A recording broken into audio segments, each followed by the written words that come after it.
The Imperium of Man is subsumed in an endless cycle of conflict, which spans the length and breadth of the stars. Billions perish with each passing day as untold horrors, both xenos and chaotic in nature, tear the fabric of reality to shreds in their insane quest to devour humanity. Yet whilst the Emperor's angels fight at the speartip of humanity's struggle for survival, without the toil of mortal souls, their efforts would be for naught.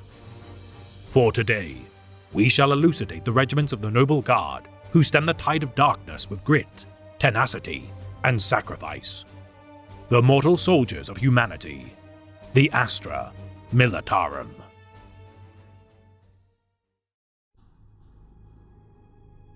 I am a commissar. I am empowered to deliver justice wherever I see it lacking. I am empowered to punish cowardice. I am granted the gift of total authority to judge. In the name of the Emperor, on the field of combat.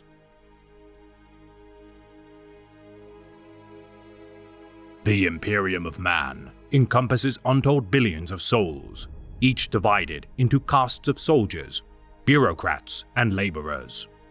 Corruption and dissent are rife among all branches of humanity's myriad civilizations, which, if left unchecked, can doom entire star systems to damnation and decay. For today, we shall elucidate the branch of the Astra Militarum tasked with maintaining discipline and moral purity within the many organizations of the Imperium. The stoic enforcers of the Officio Praefectus, the Commissars.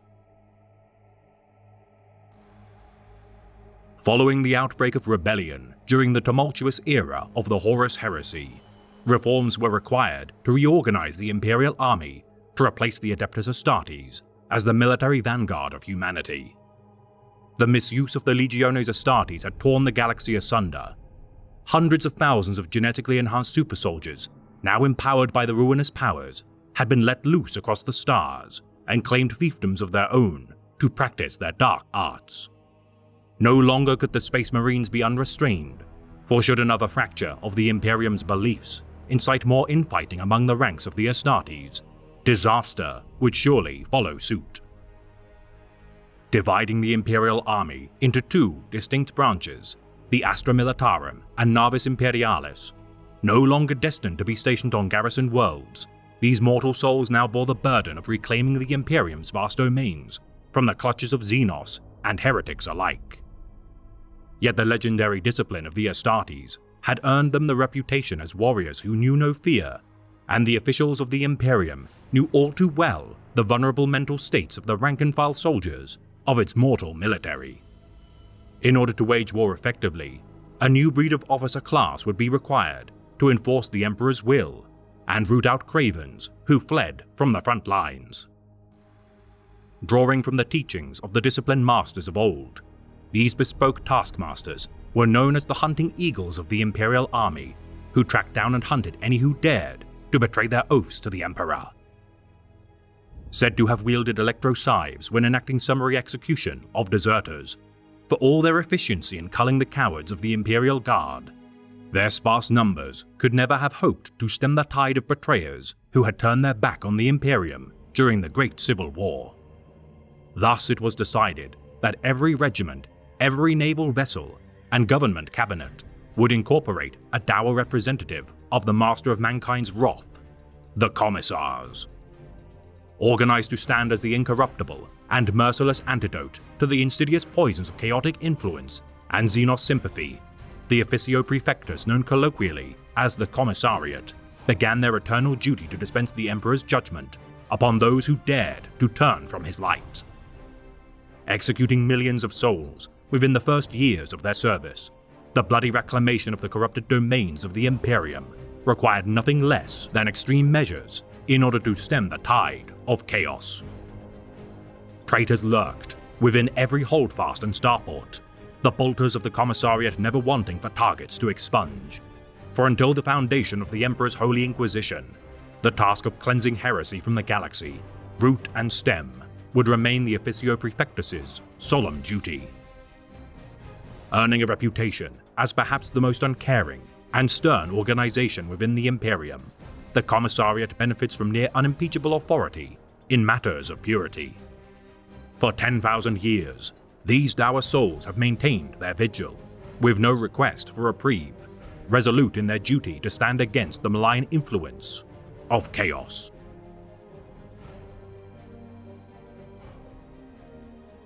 Trained within the Schola Progenium from the stock of orphan souls, this military school raises aspirants for many branches of the Imperium, such as the Astra Militarum, Officio Assassinorum, Adeptus Arbites, Ecclesiarchy, and even the Emperor's Holy Inquisition.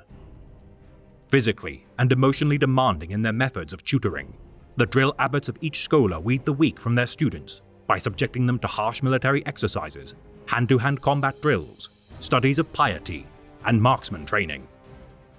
Those proven to be the most pious, resolute, and unflinchingly loyal souls are deemed worthy of becoming a cadet of the Praefectus, the elite of the scholas dispatched to the many regiments of the Astra Militarum to study by the side of a senior commissar. Formed into squads of 10 to 20 cadets, each potential commissar is armed with lasguns and must follow every order without question from their superior officer.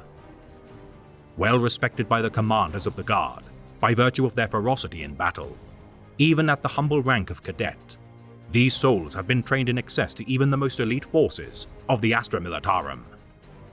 Utterly devoted to serve the Emperor as his chosen martinets, should they survive the grueling battles ahead in the thickest of fighting, they shall earn the right to be promoted once deemed worthy by their veteran mentor.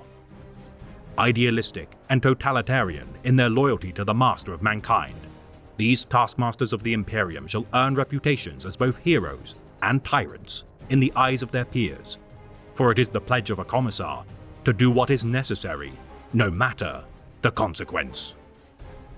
Working closely with the officials of the Departamento Munitorum, the logistical subdivision of the Astra Militarum, these ruthless souls must not only master the arts of warfare, but also administration and propaganda.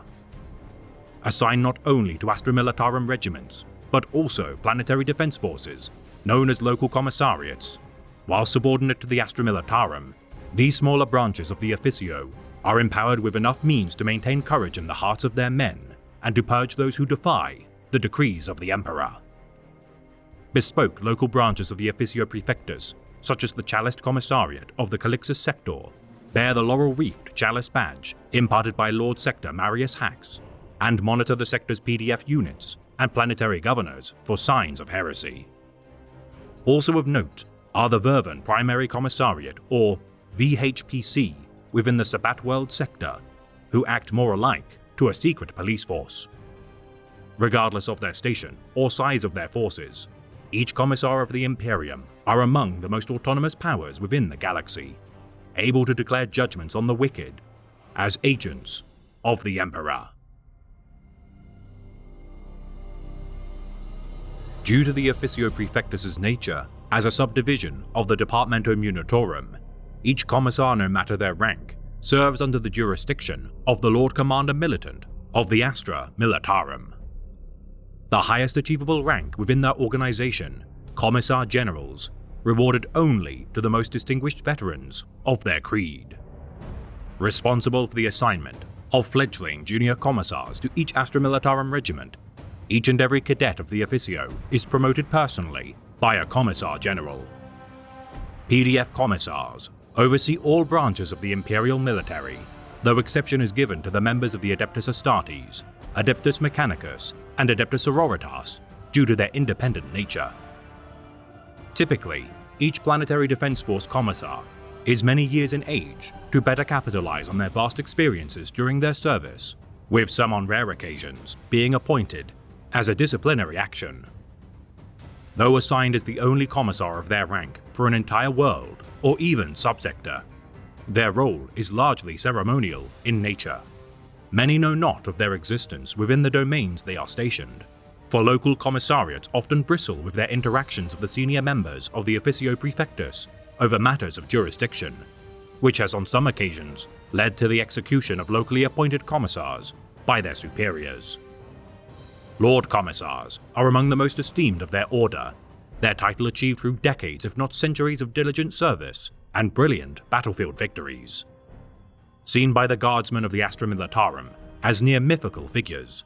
To fight by the side of these veterans of hundreds of wars is a truly awe-inspiring experience.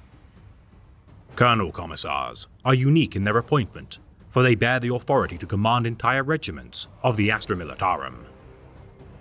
Each warrior entrusted with such a rank is a truly extraordinary individual, proven to be not only peerless in their duties as a commissar, but also brilliant in their strategic deployments.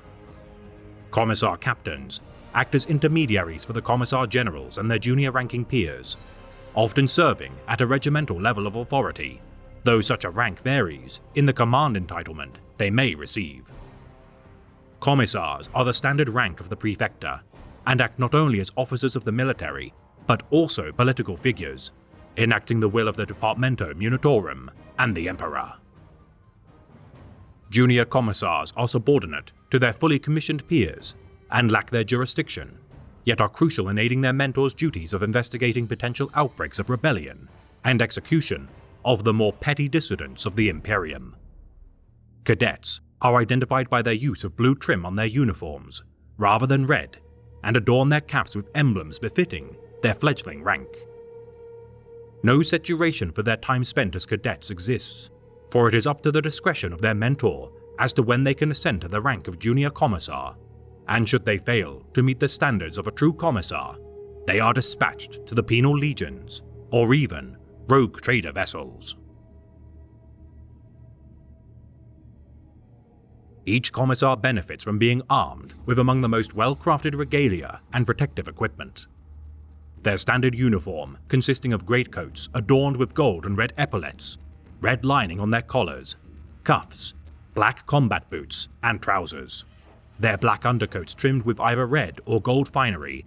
Most recognizable of their attire are their peaked officers' caps, replete with red lining and stamped with a skull or aquila to signify their role as enforcers of the Emperor.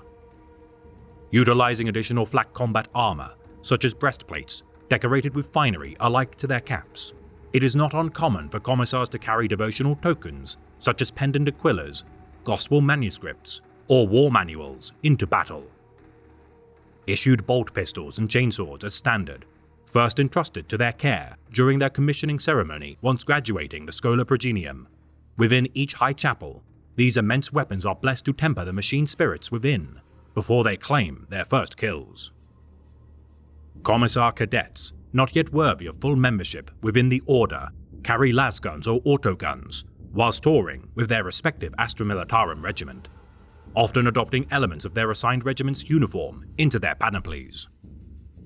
Practicality is championed above all virtues, and as such, should a commissar be dispatched to serve with the Death Corps of Krieg, they shall don their gas masks to better assimilate to the regiment's cultural beliefs and trappings. Though typically using the weapons first granted to them during their promotion as serving commissars, a rare few request more powerful armaments, should their duties require them, such as plasma pistols. Granted such weapons only should they be deemed worthy by the Praefectus' senior members, due to the proclivity of plasma weapons to overheat and endanger their wielder's life. The Commissariat is sparing with granting the use of such equipment.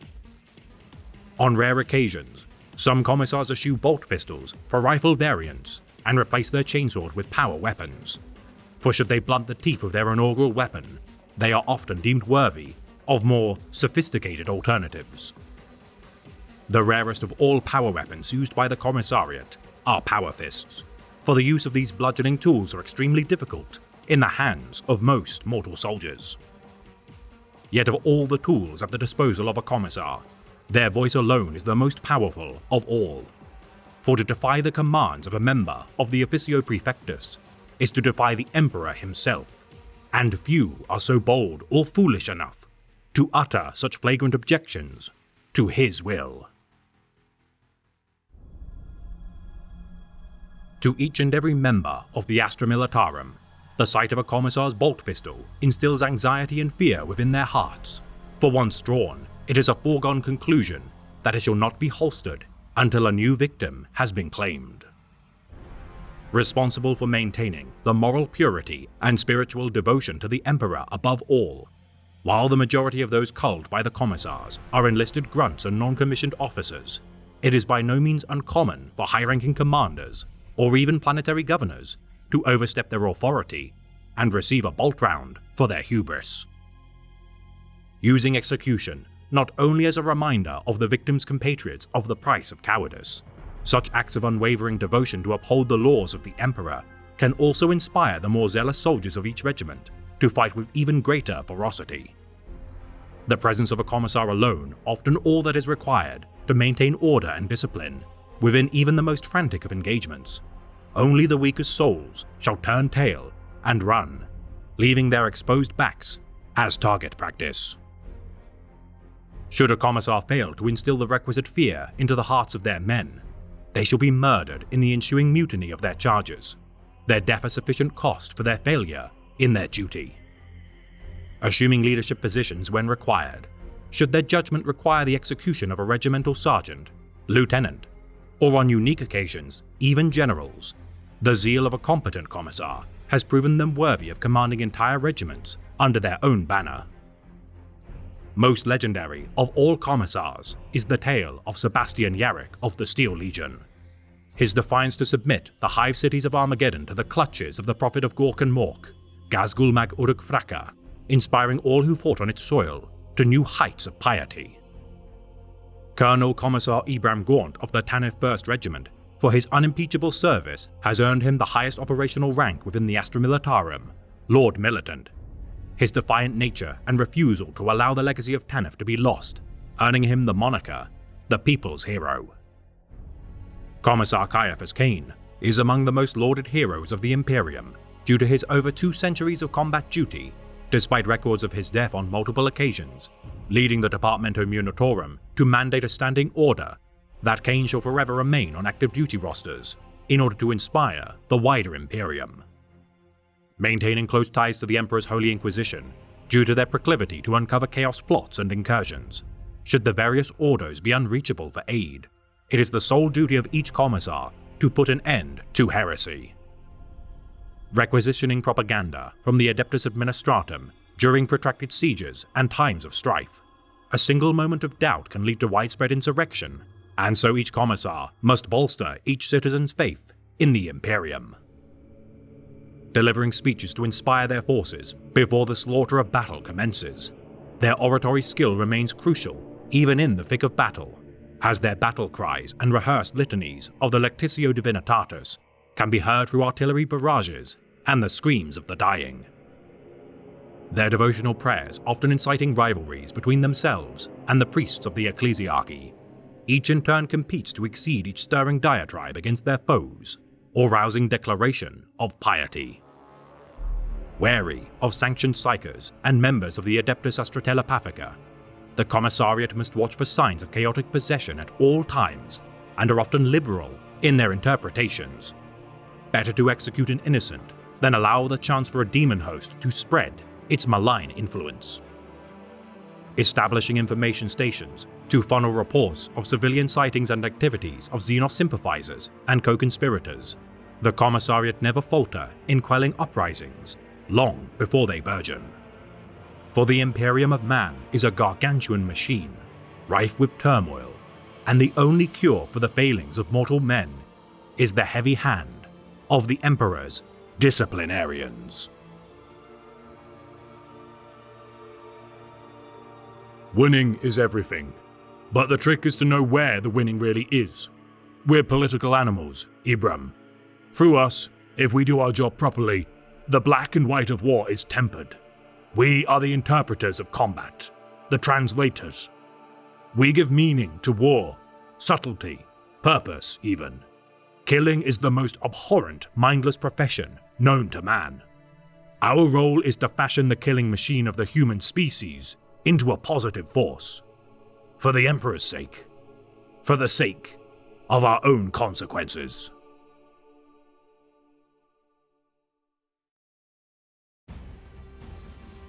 A soldier afoot is no soldier at all. The Attilan Rough Riders are a regiment of the Astra Militarum. Hailing from the feudal world of Attila, famed for their mastery of cavalry charges, none can compare to these warriors' skill at rapid assaults from horseback. Trained from a young age to master horse riding and hunting as a way of life, the nomadic tribes and horse lodges had perfected their arts of war over millennia of bloody combat within the single landmass of the planet. Their homeworld replete with harsh deserts surrounding the only city which houses its populace, Kanasan. Despite the desolate conditions of much of their planet, the stunning vistas of enormous mountain ranges, clear inland seas, dense forests, and lush rivers are truly a sight to behold. Intolerant of the ecclesiarchy and imperial missions which attempt to recruit members of their populace, the Attilans revere the customs and teachings of their homeworld. Regularly scarring their cheeks to mark their coming of age, many rub ashes into such wounds to promote pronounced scars. Rarely committing to learn to read and write Imperial Gothic, the Attilans prefer to record their deeds by use of a scribe class, whilst the rest of their kin focus solely on perfecting their arts of war. Valuing victory in war above all else, each Attilan chieftain decapitates the head of each nemesis he dominates in battle, and orders his tribe's artificers to craft their skull into an ornate drinking cup. Caring not for gaudy medals nor battle honors rewarded by the Astra Militarum, their wounds incurred in battle alone are prized above all. Said to be born in the saddle due to their mastery of horsemanship, their unique breed of mounts are thick-set and ill-tempered in nature, regularly kicking and biting those unworthy to grace their saddles. None outside the bloodlines of the Attilans can domesticate these beasts of war. Biochemically enhanced to maximize their speed and durability, the war horses of Attila do not panic nor startle, even within the thickest of fighting. Forming a symbiotic connection from rider to mount, the Attilans and their horses cherish one another greatly, for alone both are unable to thrive and prosper. Valued more than their weight in gold, the Attilans treasure their horses more than any other possession. Their reverence shown for their mounts proven invaluable due to their pedigree in battle.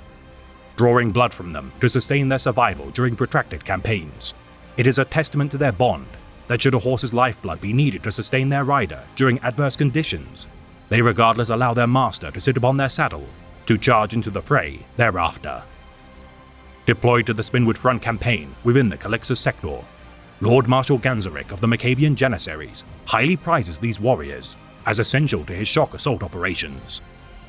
Adept at anti-infantry and anti-armor warfare equally, though armed with simple las pistols and single-edged sabers, their hunting lances are their primary means of executing their enemies. As tall as a full-grown man, the bayonet-tipped lances can be fitted with shaped charges, mono-edged blades, melter charges, and even plasma core detonators to inflict devastating wounds upon all manner of adversaries. Experts of guerrilla warfare, excelling when fighting the Orc Xenos in particular, these doctrines of skirmish tactics sow mayhem and confusion within the ranks of enemy lines. Unrestricted by harsh terrain due to their horses' incredible speed and maneuverability, the Attilans strike suddenly, often without warning, and reap a heavy toll on those who regard such outdated war doctrines lightly. Forcing their enemies to fall back by sheer terror as they behold hundreds of such waves of horse riders galloping towards them. Even the most veteran armies scatter at the sight of such overwhelming charges. Always repositioning to fight within the thickest of enemy lines, every successful stampede into the enemy is followed by chaotic melees of sword strikes, trampling, and the kicks and bites of their horses. Many an Imperial world's existence owed to the deeds of the Attilan Rough Riders. Under the command of Mogul Khmer, these aloof nomads thrive not only upon open terrain, but also within the streets of densely packed hive cities. Pre-industrial in nature, the world of Attila promotes customs which many outsiders regard as barbaric. Yet even the most well-supplied armored division of the Guard respects these mobile and dangerous Rough Riders. Acting as scouts, fast patrols, and response units, the Attilans operate outside the bounds of typical Astra Militarum regiments in order to gather information before relaying their findings to their allies. Requiring no fuel nor maintenance to function optimally, Auspex scanners of the enemy are also insufficient in tracking their movements, nor preventing their harassment tactics. Clad in greatcoats stitched with scales and leather, their iconic wide-brimmed riding hats are a sight to behold as they hurl themselves into the fray. Branding Astra Militarum skull motifs under the hide of their warhorses, Regardless of this iconography, the Rough Riders bear no identifiable insignias on their person. Feeling the refreshing breeze through their long braided hair and the warm blood of their enemies staining their clothing with each successful strike, the tribesmen of Attila, though misunderstood by the majority of their allies, are nonetheless always a welcome addition to any campaign.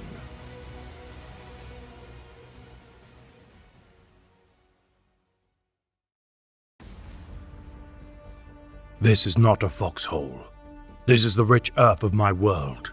Dirt I threw in handfuls on the coffins of troopers that came before me. Those who stood in the ranks on the bastion wall, lasgun in hand, and told the eye it would not have our future. This is not a foxhole. This is my world.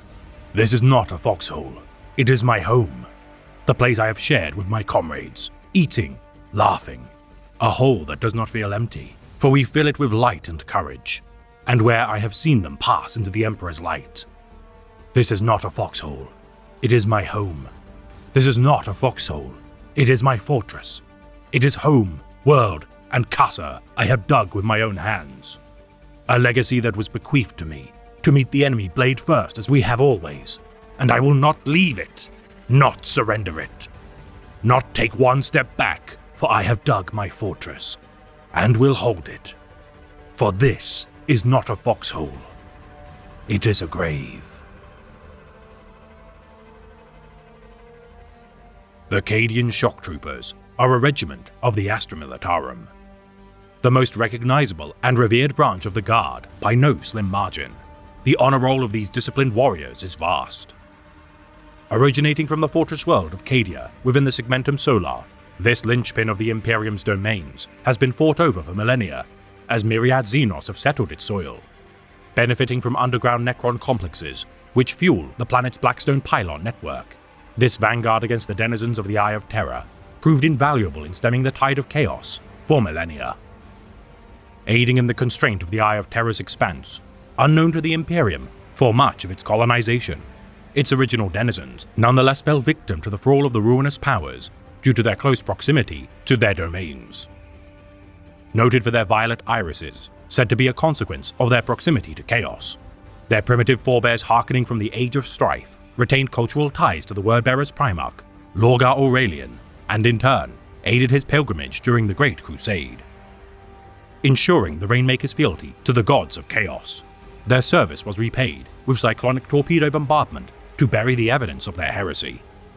The subsequent civil war of the Horus Heresy, ravaging the Imperium's domains, with the traitors' retreat into and resurgence from the Eye of Terror leading to Abaddon the Despoiler's first Black Crusade, a cordon of this dangerous sector of space was required. Repopulating the planet during the 32nd millennium, Cadia was transformed into a fortress world using high Terran architectural construction, the fallout from Abaddon's second Black Crusade of 597.M32 proving its insufficiency in staving off chaos. Rebuilding Cadia as the most fortified planet in the Imperium, second only to Holy Terror in its defensive countermeasures, their vigil of the so-called Cadian Gate was arguably the most perilous posting for any warrior of the Imperium to endure. A byword for resolute tenacity throughout every Imperial bastion, the Cadians bled the pawns of chaos until the closing days of the 41st millennium. Their homeworld sundered due to the acts of Abaddon the Despoiler during his devastating 13th Black Crusade, such as the contempt and righteous defiance of these soldiers, the war cry, Cadia stands, coined by their indomitable leader, Lord General Ursarkar Creed, bellows from their lungs as the survivors continue to fight across untold war zones of the Imperium's domains. Forged into elite warriors by combat made against heretics, Xenos and demons, each soldier is raised from childbirth to fight against the enemies of the Emperor, and said to be capable of stripping and reassembling lasguns by the age of 5, and being proven marksmen by 6. Inducted into the Cadian Youth Army at the age of 14, regarded by their kin as White Shields, before serving their planetary defense force, the Interior Guard. Comprising thousands of full-strength regiments, each rivaling the entire manpower of many contemporary Astra Militarum forces, those who did not remain in service to the military, regardless stood ready to be drafted for the defense of Cadia. Benefiting from veteran squads, in excess to all Astra Militarum contemporaries, due to their excessive combat-to-population ratio, The officer cadre of Cadia rely heavily on the teachings of the Tactica Imperium to hone their excellent strategic acumen. Capable of blunting enemy aggressors through attrition alone, their astounding tithes of soldiers to the Departamento Munitorum are never outright rejected for service, by virtue of the regiment's legendary pedigree. Their influence felt on untold worlds across the length and breadth of the galaxy. Even prior to the fall of their homeworld, the Cadians were widespread in their deployments. Upholding discipline as their single most prized virtue, the regiment honor the proud history of their sundered homeworld by upholding their peerless martial deeds.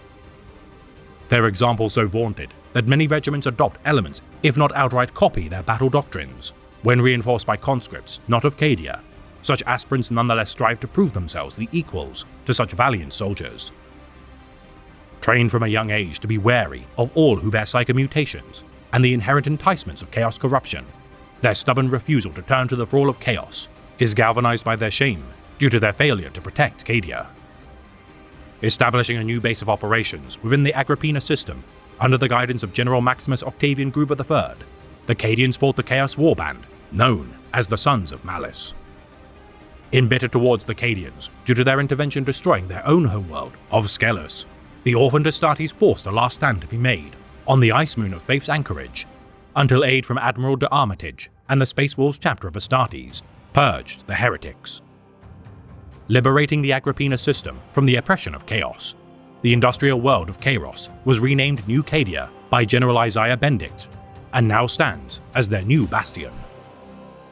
Nostalgic for the bountiful, heavily militarized and well-defended environments they once benefited from, their proclamation that the planet broke before the guard did instills within the Cadians a zeal which cannot be eroded by the forces of chaos. Requiring a dedicated branch of the Departamento Munitorum to enable administrative and logistical support, hundreds of commanders at the head of thousands of officers, leading millions of souls, fight simultaneous battles across known space. Overseen by colonels, often born of Cadian nobility, the sheer size of the regiment makes promotion past this rank during active war zones pointless, with a rare few exceptions made for singular individuals.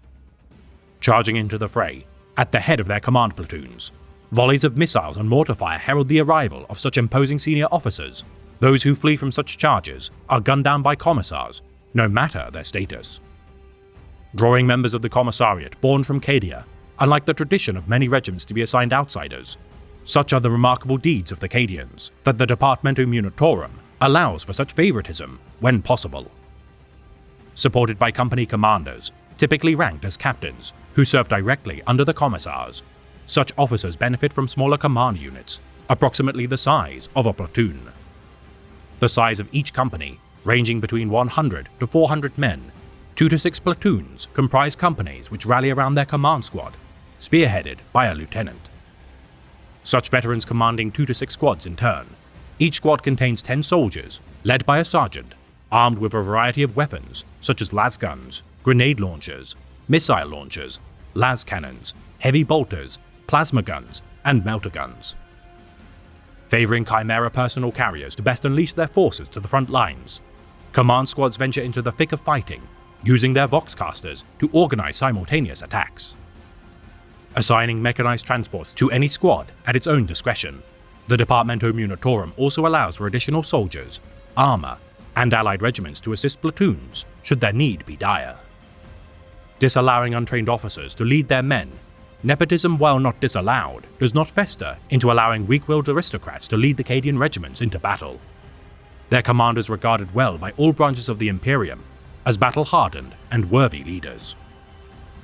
Armed with M36 Cantriel pattern short-barreled lasguns, the manufacturers of both Forge Worlds and fiefdoms of Cadia's bloodline produce standard-issue armaments to the highest specifications.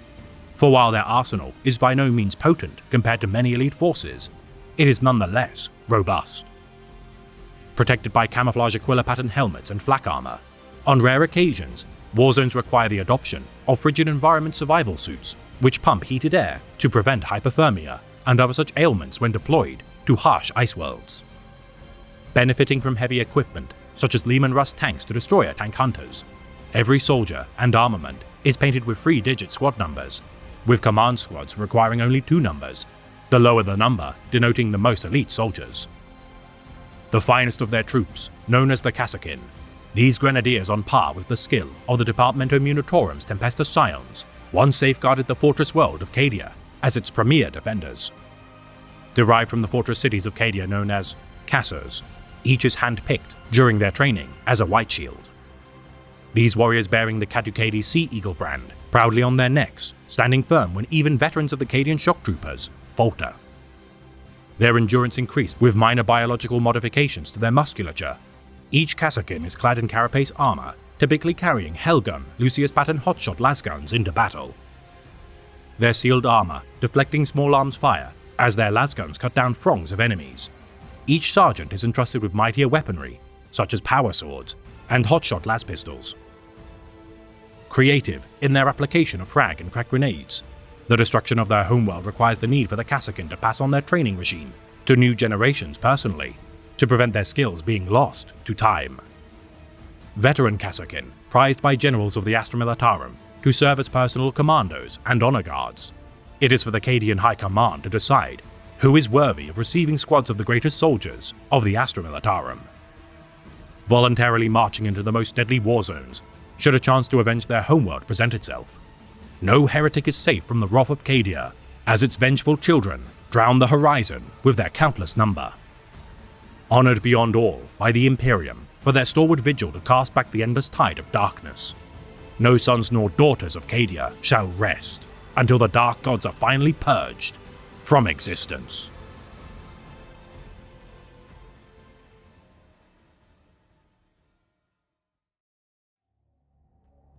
We've run into scorpions the size of battle tanks.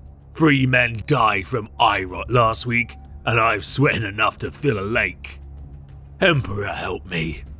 I love this place. It's just like home.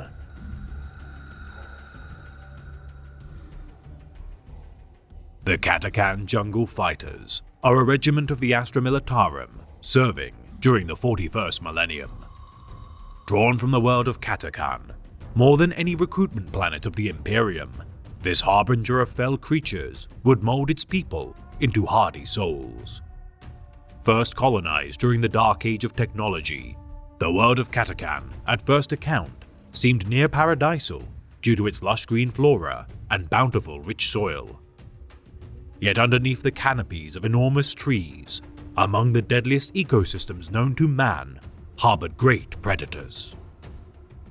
Untamable, despite the countless efforts of the Imperium, the survivors of the first expedition of Katakan learned to endure the harsh environments of the jungles, eventually mastering tactics and survival techniques. Realizing that such mortal men would prove invaluable in the wars across the expanse of the void, the Departamento Munitorum sought to unleash these jungle fighters onto similar death worlds, which regardless paled in comparison to the threats of Katakan. Physically and mentally resilient through sheer attrition in the face of brutal circumstance, those too weak to survive fill the bellies of the monsters of Katakan and add to the cycle of death, growth, and predation. Half of the Death World's populace perish before taking their first steps, with a further half of those that survive diminishing by the young age of 10 cycles. Simply maturing to the age of adulthood is a rite of passage in itself, for a child born of Katakan must, regardless of their stature, learn to evade the great beasts of the jungles, whilst harvesting non-poisonous plant life and game for nourishment. Immensely muscular in physique, as if chiseled from stone by an artificer, rival regiments of the Astra Militarum jokingly return to the Katakans as baby Ogrins, though never within earshot, to prevent grievous injury. Championing resourcefulness above all virtues, it is to the great peril for even traitorous Astartes to underestimate these mortal souls, for many Chaos warbands have attempted to lay siege to Katakan, only to fall to the talons of its fauna or the blades of the jungle fighters. Their homeworld demanding a large proportion of their regiment to stand vigil and defend its soil from trespassers, those who are dispatched to the far corners of the galaxy have earned great renown from the wider Imperium. Raising dozens of regiments per Terran standard year, the sons and daughters of Katakan never falter in their duty to serve the Emperor. Each squadron often comprised of blood relatives due to drawing from isolated nomadic tribes of the planet. Brothers, sisters, and cousins in arms often serve under the command of their uncles, aunts, and even grandparents on rare occasions. Traits such as loyalty, teamwork, and camaraderie within the regiment are unparalleled when compared with other Astra Militarum regiments, and as such, the discipline of each Katakan soldier is ironclad. Trading their manpower for resources such as medicine and armaments with the Departamento Munitorum, these crucial supplies facilitate the survival of Katakan's people due to the lack of industry present on the Death World. Their gloried service lasting thousands of years, more than most regiments of the Astra Militarum, the Katakan Jungle Fighters' losses are among the highest. Highly individualistic and aggressive beyond measure, the Jungle Fighters wear red bandanas to symbolize their sworn oath to spill their blood in the name of the Master of Mankind. Earning Katakan names as a rite of passage, these nicknames attributed by their peers mark each warrior's greatest moment of martial skill or injury. As an example, Colonel Strachan of the Katakan 2nd Green Vipers would forever be known as Iron Hand following his surgery to replace his lost arm with augmetics, while Strachan's gunnery sergeant Harker would be known as Stone Tooth by virtue of his act of crushing a Tyranid Ravener's neck between his biceps. Electing their senior officers to the ranks of sergeants, lieutenants, captains, and colonels, though commissars bear the authority of the elite Schola Progenium, they are regardless widely disrespected by their subordinates, and as such have the highest casualty rate of any regiment of the Astra Militarum. Revering their officers as true paragons of their creed, unlike many regiments of the Guard, the commanders of the Jungle Fighters fight side by side with their kin in the thickest of fighting, rather than overseeing battle progress in faraway headquarters or war rooms. Coating their mandated regimental badges with dirt to prevent the reflection of light from their surface, such practices continue despite the chagrin of senior officers of the Astra Militarum.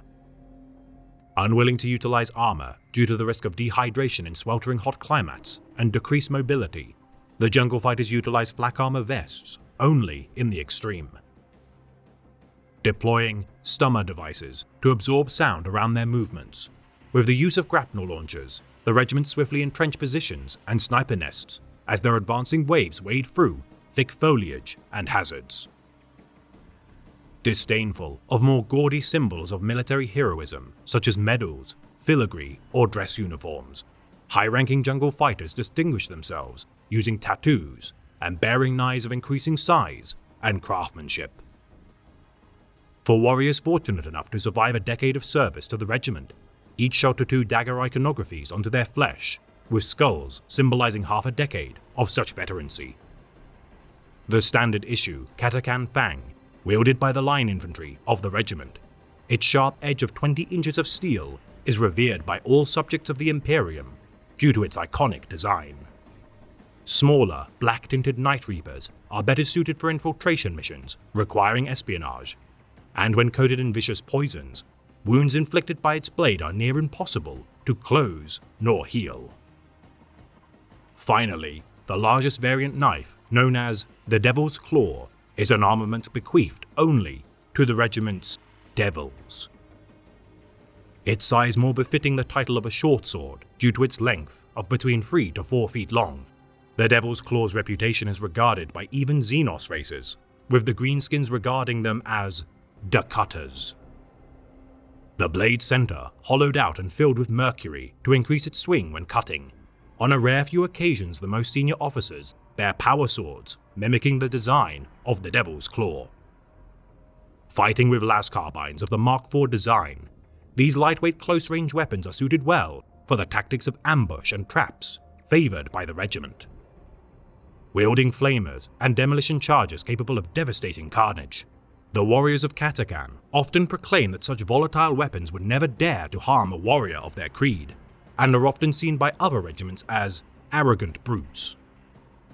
Laying immobilizing traps to allow for the armored regiments of the Jungle Fighters to lay waste to enemy positions, their enemies struggle often in vain to free themselves or escape with but a few limbs intact. Even a small cut from such booby traps often infect their enemies with necrotizing viruses, facilitating gangrenous wounds, which further diminish their foes.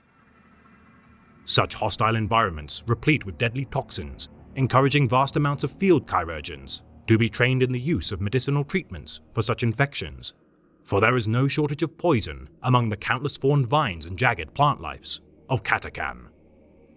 Building devil's gardens concealing plasma charges, spike pits, shredder mines, and even toe poppers under foliage, the wounds incurred from one misstep confound their enemies, and sow chaos among their ranks. Experts at camouflage and guerrilla tactics, the Katakan jungle fighters strike fast and disappear before their enemies can locate their positions or enact reprisal. The relentless gauntlet of traps slowing their adversaries. Once harried, it is difficult for would-be foes to combat the jungle fighters' positions, as they slip away further and further into more heavily defended and perilous areas. Preferring close-quarters combat, the jungle fighters support such maneuvers with sniper fire and suppressing volleys of heavy bolters, for such is their immense strength. Each warrior can carry heavy armaments with ease and quickly deploy such entrenched positions. Varying the designs of their traps by virtue of materials available to craft with, the Armageddon Hammerhead excels at area denial, whilst the Necromunda pattern Widowmaker and Jumping Snap excel at anti-personnel encounters. Masters of using trees to conceal self-made traps, lashing branches and devil's maws, though simple in design, are nonetheless incredibly effective at ensnaring the foolhardy or careless. Heroic when pitted against the deadliest encounters, promotions are given only to the most virtuous warriors of the regiment who have proven their martial skill, saving their peers from the clutches of death. Difficult to lead when under the command of outsiders, such as commissars or senior military leaders, the officers of Katakan respect few outside their own ranks and are infamously rebellious when led by those they do not respect. Their most fearsome warriors, the Katakan Devil Squads, form the elite of the regiment, each and every soul proven in their methods of hunting, survival, and close-quarters engagements. Named after the macro-predators of their homeworld, which in turn epitomize their fierce and bloody deeds, each warrior of the Devil's instincts are honed to sense concealed enemies in their midst, even when utilizing cloaking technologies. Experts of raiding missions, the Katakan Devil's mastery of scouting and ambush tactics cause havoc deep within enemy lines. Veteran assault teams are the next most prestigious squad of the regiment and are renowned for their bravery. Carrying excess amounts of frag grenades, flamers, demolition charges and plasma guns, the veteran assault teams lay waste to their enemies with near careless abandon. Veteran snipers are among the finest marksmen of the Imperium and can lay in wait for several days if needed to achieve the perfect shot. Able to conceal their presence with faultless camouflage techniques among the canopies of Katakan, these autonomous killers are almost impossible to detect. Veteran infantry squads form the majority of the regiment's battle lines, and while slightly equipped, are exceedingly effective at combating their foes with sparse heavy weapons and incredible maneuverability. Fire support heavy weapon squads carry the most devastating arsenals of the regiment to bear, yet due to their heft, typically enter the fray at the moment of direst need to relieve their pinned down or besieged kinsmen. Ogryn squads comprise the native populace of such abhumans and reinforce their numbers with off-worlders, often without the consent of their previous commanding officers.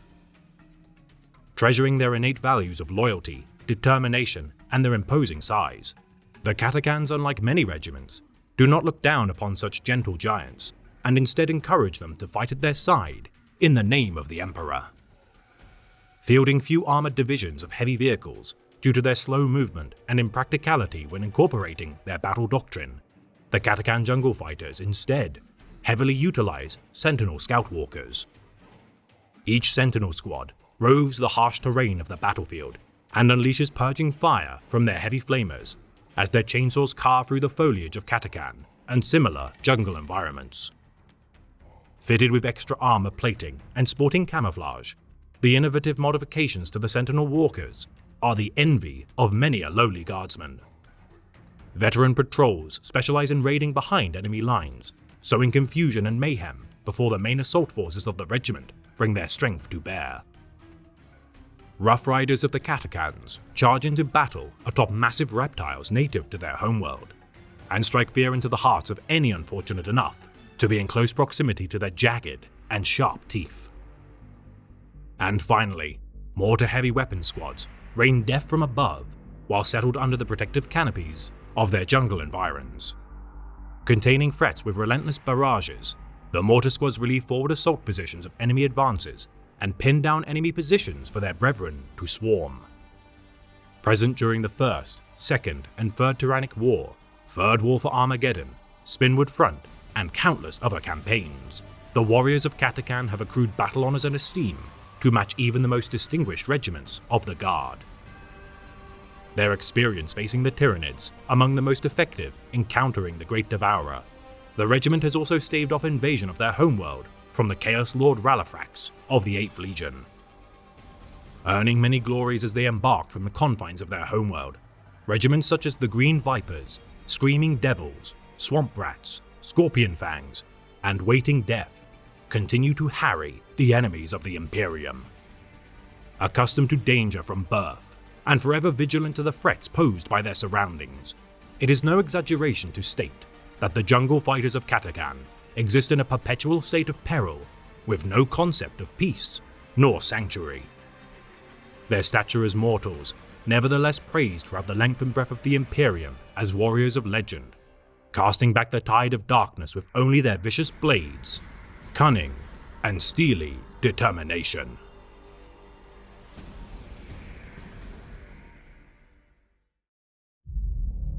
In life, war.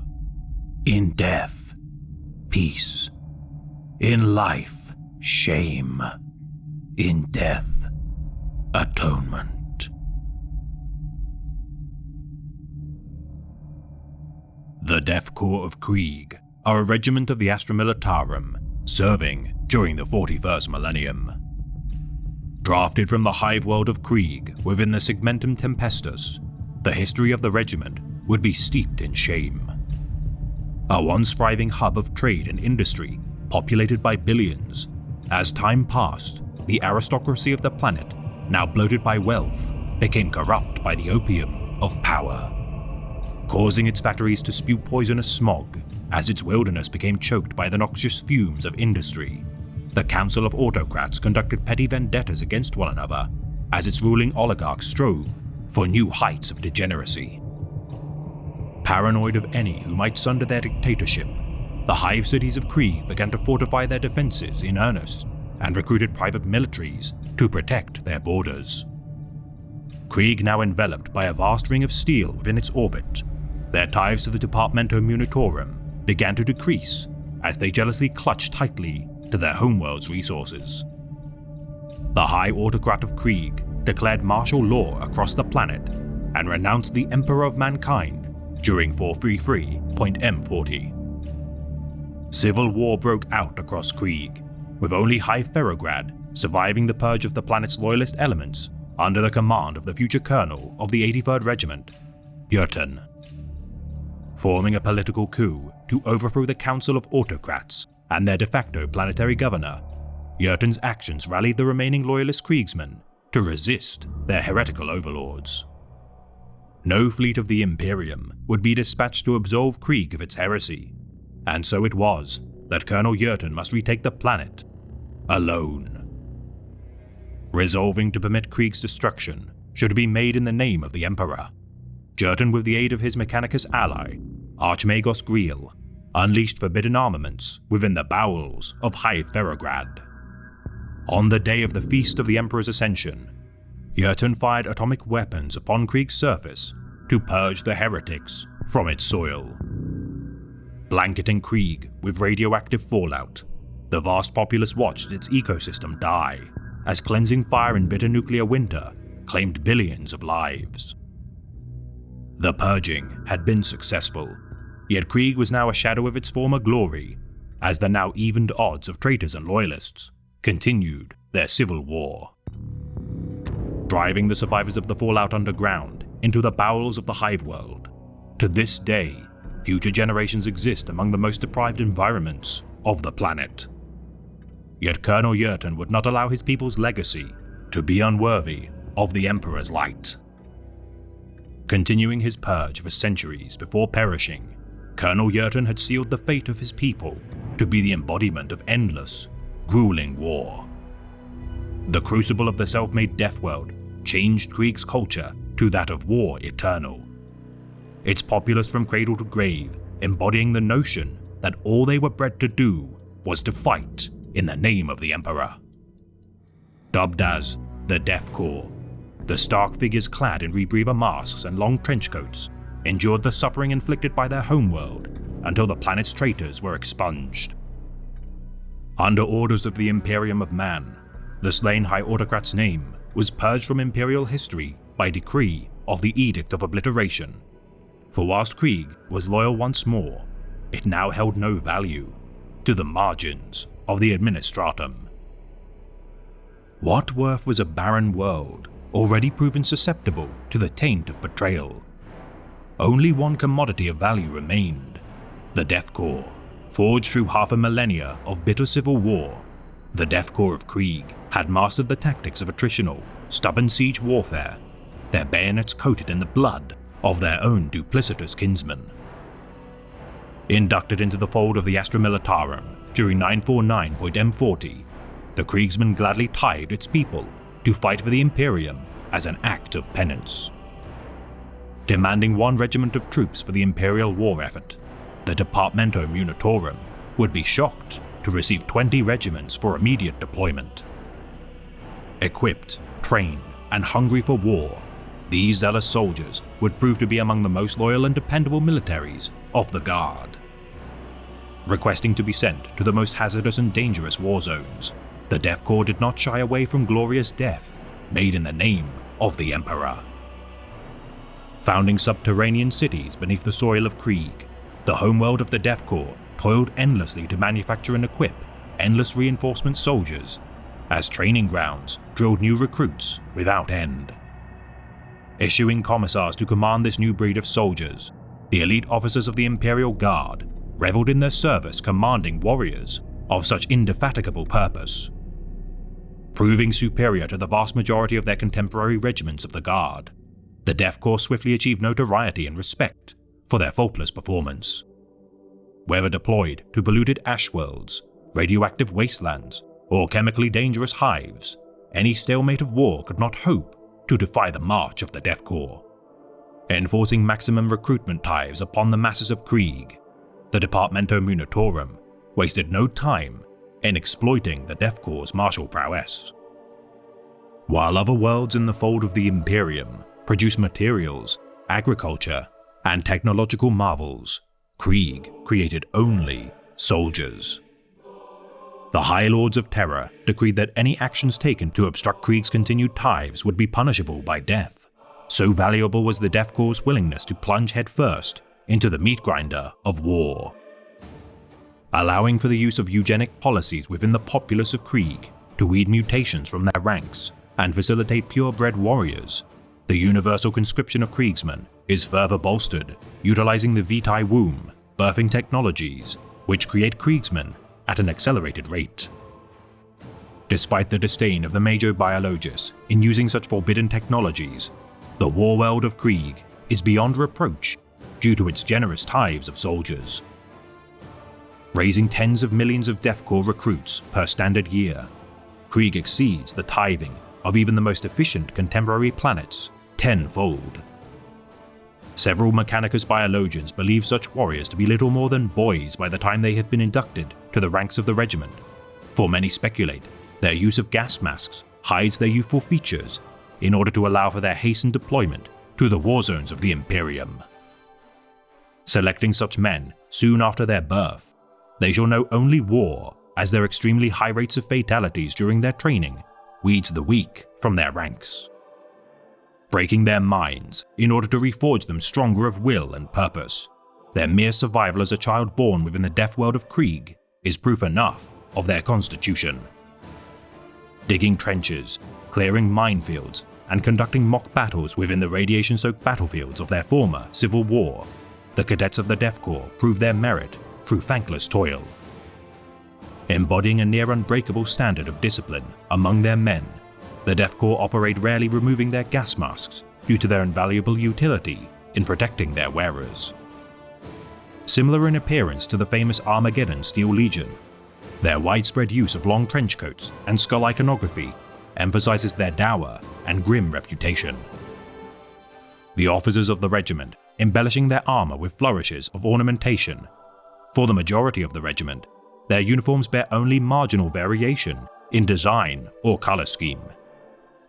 Armed with Lucius pattern lasguns known by veterans as Hell Guns or even Hot Shots due to their higher charge than standard issue lasguns, the Lucius pattern, though draining power packs to a maximum of 25 single-fire shots, has greater penetration power. Additionally, fighting with melter guns, flamers, heavy bolters and mortars when needed, such heavy weapons, though uncommon within the regiment, are utilized when necessity demands. Carrying mono knives to be fixed as bayonets or used one-handed. Though such a backup weapon is widespread by the Astra Militarum, the Def Corps is noted for their favor of a particular melee weapon. The humble M39 entrenching tool, though supplied to all regiments of the Imperial Guard, is favored beyond measure by the Def Corps. Specialists of trench warfare, such tools are quintessential to the strategies and battle lines of the Kriegsmen, and are more often than not used as a melee weapon during desperate engagements. Intensely loyal, stoically aggressive, and resilient to the point of callousness, the Def Corps have been assigned to several devastating war zones to tip the scales of victory. Their massive losses irrelevant due to their immense replenishment of lives, no regiment embodies the trait of sacrifice, alike to the Def Corps. Their service during the Siege of Vrax, legendary among the histories of the Imperium. Their aid during the Spinwood Front, Orphean War, and War for Armageddon have further cemented their reputation as reliable and tenacious warriors. Disliked by many regiments of the Astra Militarum, there is little for their contemporaries to see of shared values among the taciturn and morose children of Krieg. Their doctrine of the cult of sacrifice, written during the days of the Krieg Civil War, instilling within their hearts subservience to the god Emperor as their champion virtue. Bearing few medals or battle honors due to the regiment's disregard for such displays of bravery, every soldier of the regiment finds value only in campaigns well fought and blood adequately spilled. Applying overwhelming force to every engagement with no thought for their own survival, the Def Corps battle doctrine, though simple, is exceptionally effective. Their proud history of destroying their own homeworld to root out heresy, instilled within their hearts, the Kriegsmen's devotion to the Emperor, is reinforced by their resolve to never betray their pledge to serve the Master of Mankind. Led by their officers bearing a simple C designation as commanders on their right shoulders, their lack of an officer class nor aristocracy sees such utilitarian superiors promoted by virtue of their combat record. Eschewing their own names for simple numeral values to hasten expediency of orders, the officers of Krieg adopt titles such as Major Gamma or simply Colonel 132 to denote the commander of the 132nd Regiment. Commissars of the Def Corps abandon their usual duties of imposing order within their men's ranks due to the regiment's lack of disorderly conduct, and instead facilitate the cohesion of their men with collaborating Astra Militarum regiments. As the only non-Krieg members of the Def Corps, commissars are well suited as advisors to their officers due to their comparable lack of nihilistic zeal. Liaising with command staff of cooperative armies and enforcing restraint amongst their men to better apply their aggression. Incorporating specialist roles, such as grenadiers and engineers into each regiment, so-called watchmasters and ride masters act as sergeant classification of each company of line soldiers and riders, respectively. Each siege regiment, consisting of 5 companies, comprised of 10 infantry platoons and 1 heavy platoon. A captain of each company oversees their effective application of force for each campaign. A single platoon incorporates 6 infantry squads, led in turn by a command squad, typically spearheaded by the longest surviving watchmasters of the regiment. The Death Riders, similar in bearing to standard Rough Rider cavalry of the Guard, charge into battle atop their war horses, the Krieg steeds, which are famed for their genetically engineered capabilities. Gifted additional organs to enhance their speed, endurance and strength, the armored stallions of Krieg are further augmented with subdermal armor, pain blockers, and osmotic lungs to survive toxic environments. The equine riders of Krieg exceed the maneuverability of armored vehicles and assault en masse to overwhelm enemy positions. Supported by quartermasters who tend to the wounds of injured Kriegsmen, their duty to recover usable weapons of the fallen is a bleak yet necessary task of the regiment. Should a fallen Death Korps soldier be injured beyond salvation, the quartermasters shall perform field execution on their broken kin to allow for the blessing of the Emperor's peace. For there is no peace among the ranks of the Death Korps of Krieg while they live, and only with their death, made in the service of the God Emperor, shall they be relieved of their endless duty to combat his enemies.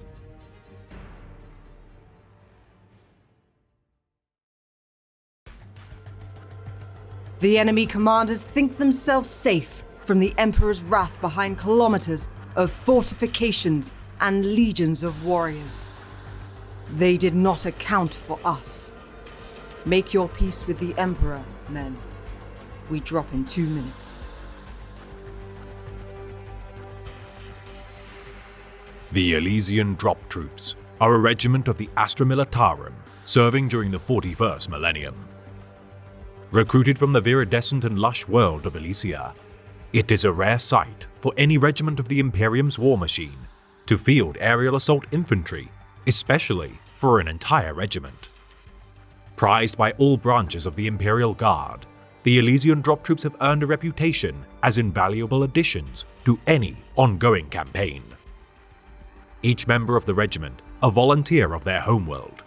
Each aspirant to become a drop trooper must endure 1 year of service within the Elysian Planetary Defense Force before acceptance. Trained at several facilities within the Elysia system, each candidate must exhaustively drill and practice the use of grav shoots, sharpshooting, high-orbit insertion maneuvers, survival techniques, hazardous environments, and airborne warfare training. Taught not to waste a single shot when in combat, each drop trooper expects not to receive resupply for as many as solar weeks when on active duty, and are required to be supremely efficient in their fuel consumption. None are permitted to enter combat duties until achieving expert marksman certification during training, and as such, the pedigree of the regiment's ability to use lasguns and autoguns is legendary. The Elysian system, rife with bands of human and Eldar pirates, raids conducted by such renegades keep each warrior's skill sharp as they patrol trade routes through asteroid fields and dense gas clouds. Surrounded by feral worlds and barren moons capable of harboring renegades, the rampant lawlessness in proximity to Elysia proves beneficial in molding its soldiers into capable and versatile warriors. Experts of ship-to-ship boarding actions, whether fighting in the void of space or on the surface of distant worlds, the Elysian drop troops' unorthodox tactics confound even the most veteran enemy combatants. Dispatched primarily to the Margin Crusade and Spinwood Front within the Calixus sector, such unique specialists are often held in reserve to turn the tide of battle, whilst more typical regiments must endure and hold the battle lines. Revered for their actions in cleansing the frontier world of Calth, of Drukhari raiders and sabotaging the greenskins besetting the shipyards of Sickle, within the Spinwood Forward alone, the Elysian skills have proven the envy of many of their peers.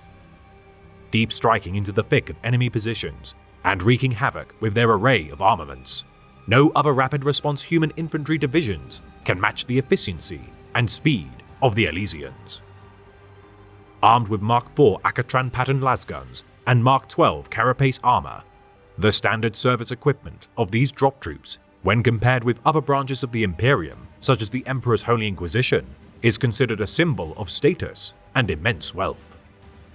Their homeworld's excessive affluence allowing for widespread adoption of cutting-edge equipment, Elysia spares no expense in outfitting its warriors with tailor-made and molded armor, incorporating armorplast, ceramite, and other materials. Capable of shrugging off small arms fire, despite its protective qualities, the application of such protection must be sparing, in order to prevent its use from interfering with their mobility, and are easily replaceable should any piece be lost or damaged. Their bespoke Type 5 pressure helmets, incorporating built-in respirators and low oxygen breathing systems. Such devices allow for drop troops to breathe within the vacuum of space and within the miasmas of toxic worlds. Enhancing their vision with photo visors, each soldier can operate during night or day, even within atmospheres where the gleam of sunlight can be blinding to the naked eye. Their Mark IV combat backpacks, containing vital air supplies, communication equipment, ration supplies and water. Each and every drop trooper carries their survival on their back, as much as within the firm grip of their rifles. Deployed in squads of 10 troopers led by a sergeant, one soldier within each squad is permitted to carry special weaponry to assist their operations. Such weapons include Akatran patterns of mortars, heavy bolters, missile launchers, melter guns, plasma guns, sniper lasguns, and promethium flamers. Inserting into war zones via Valkyrie assault aircraft, the objective of every squad is to sow pandemonium within their opposition's ranks, and are supported on the ground only by Sentinel walkers, Cyclops demolition vehicles, sentry gun batteries, and Tauros rapid assault vehicles. Seizing objectives with incredible speed, though exceptionally capable specialists, no true battle can be won with the intervention of the Elysians alone, and so it is the duty of their comrades of other regiments to face heavier enemy resistance and hold reclaimed positions.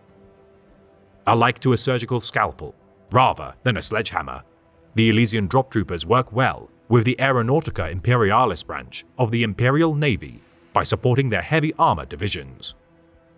Their champion strength, that of unmatchable tactical flexibility, each fallen son and daughter of Elysia is remembered for their service and a great loss to the Imperium's war effort.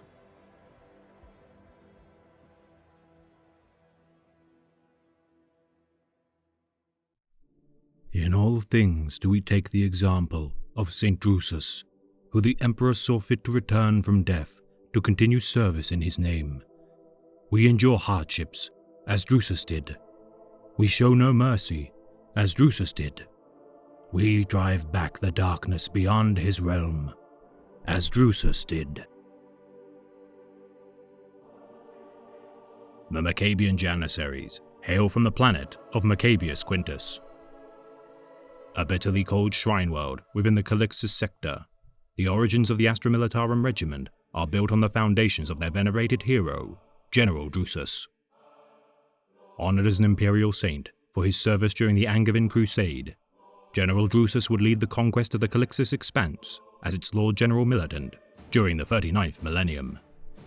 Founding the Calixtus sector with his victory against the forces of chaos-corrupted Xenos, known as the Uvarth, Drusus would pray to the God Emperor of mankind for guidance.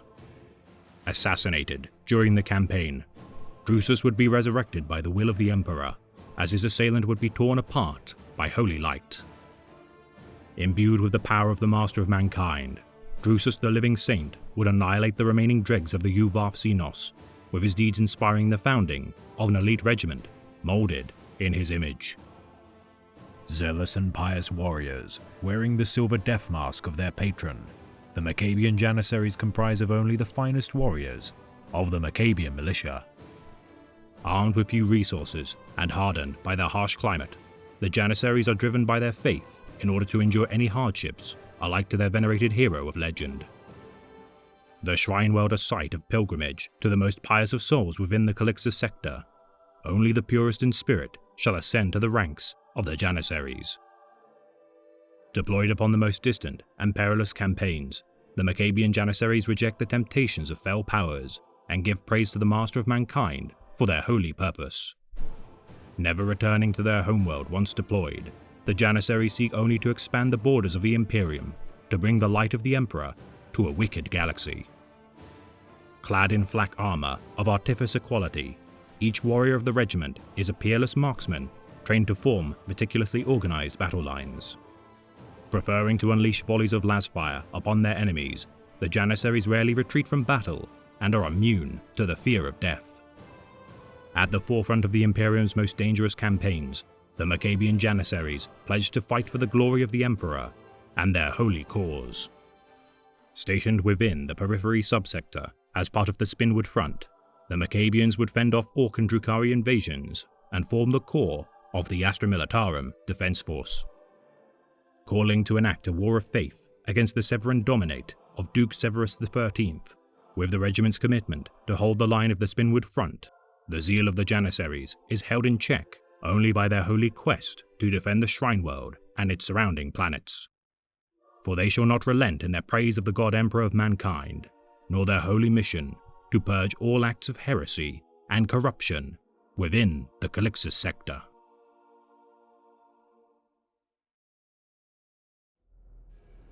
They may spend every off-duty minute polishing their shiny boots and marching up and down the parade ground in perfect formation, but don't let that fool you.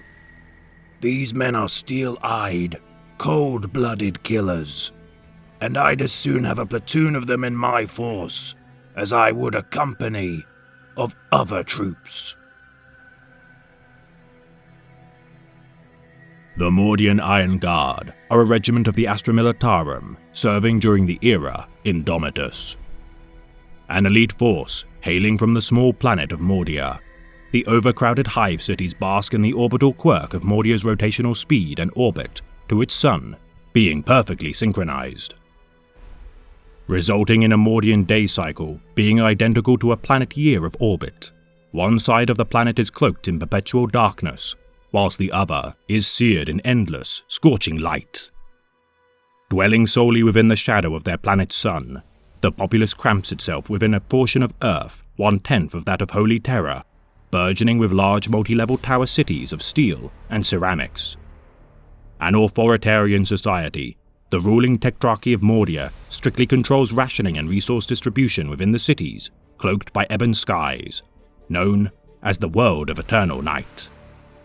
Discontent and rebellion is rife within the populace, with only one force capable of stemming disorder and anarchy. The Iron Guard, when not deployed upon distant campaigns, maintain order within Mordia, as both a military and law enforcement organization. Swift to crush any uprisings upon their homeworld, hospice riots and Q wars are rife upon Mordia, and require no hesitation to prevent the unrest of its people. Named for their unwavering discipline and cold, dour demeanor, the Iron Guard bear stark contrast to the rabble of the civilian populace. Outnumbered hundreds of thousands of civilians to one soldier, each Iron Guard is rigorously drilled in combat doctrines to carry out swift compliance by order of their oligarchic rulers. Tithing the Iron Guard to the Imperium in exchange for much-needed resources, Mordia's soldier caste are famous throughout the galaxy. Most commonly formed into infantry divisions, the Mordian Iron Guard's disregard for camouflage fatigues illustrates their iconic choice of war gear. Dressed in pristine dress uniforms, reinforced with flak armor, the brightly colored and ceremonial warriors of Mordia are often underestimated for their gaudy attire. Armed with las pistols and triplex pattern las guns, inscribed with heirloom inscriptions made with gold filigree, the gleaming and ostentatious warriors of Mordia are a sight to behold when arrayed in battle lines. Perceived as vainglorious peacocks by their foes, the Mordians use their enemies' mistaken prejudices to exploit their arrogance.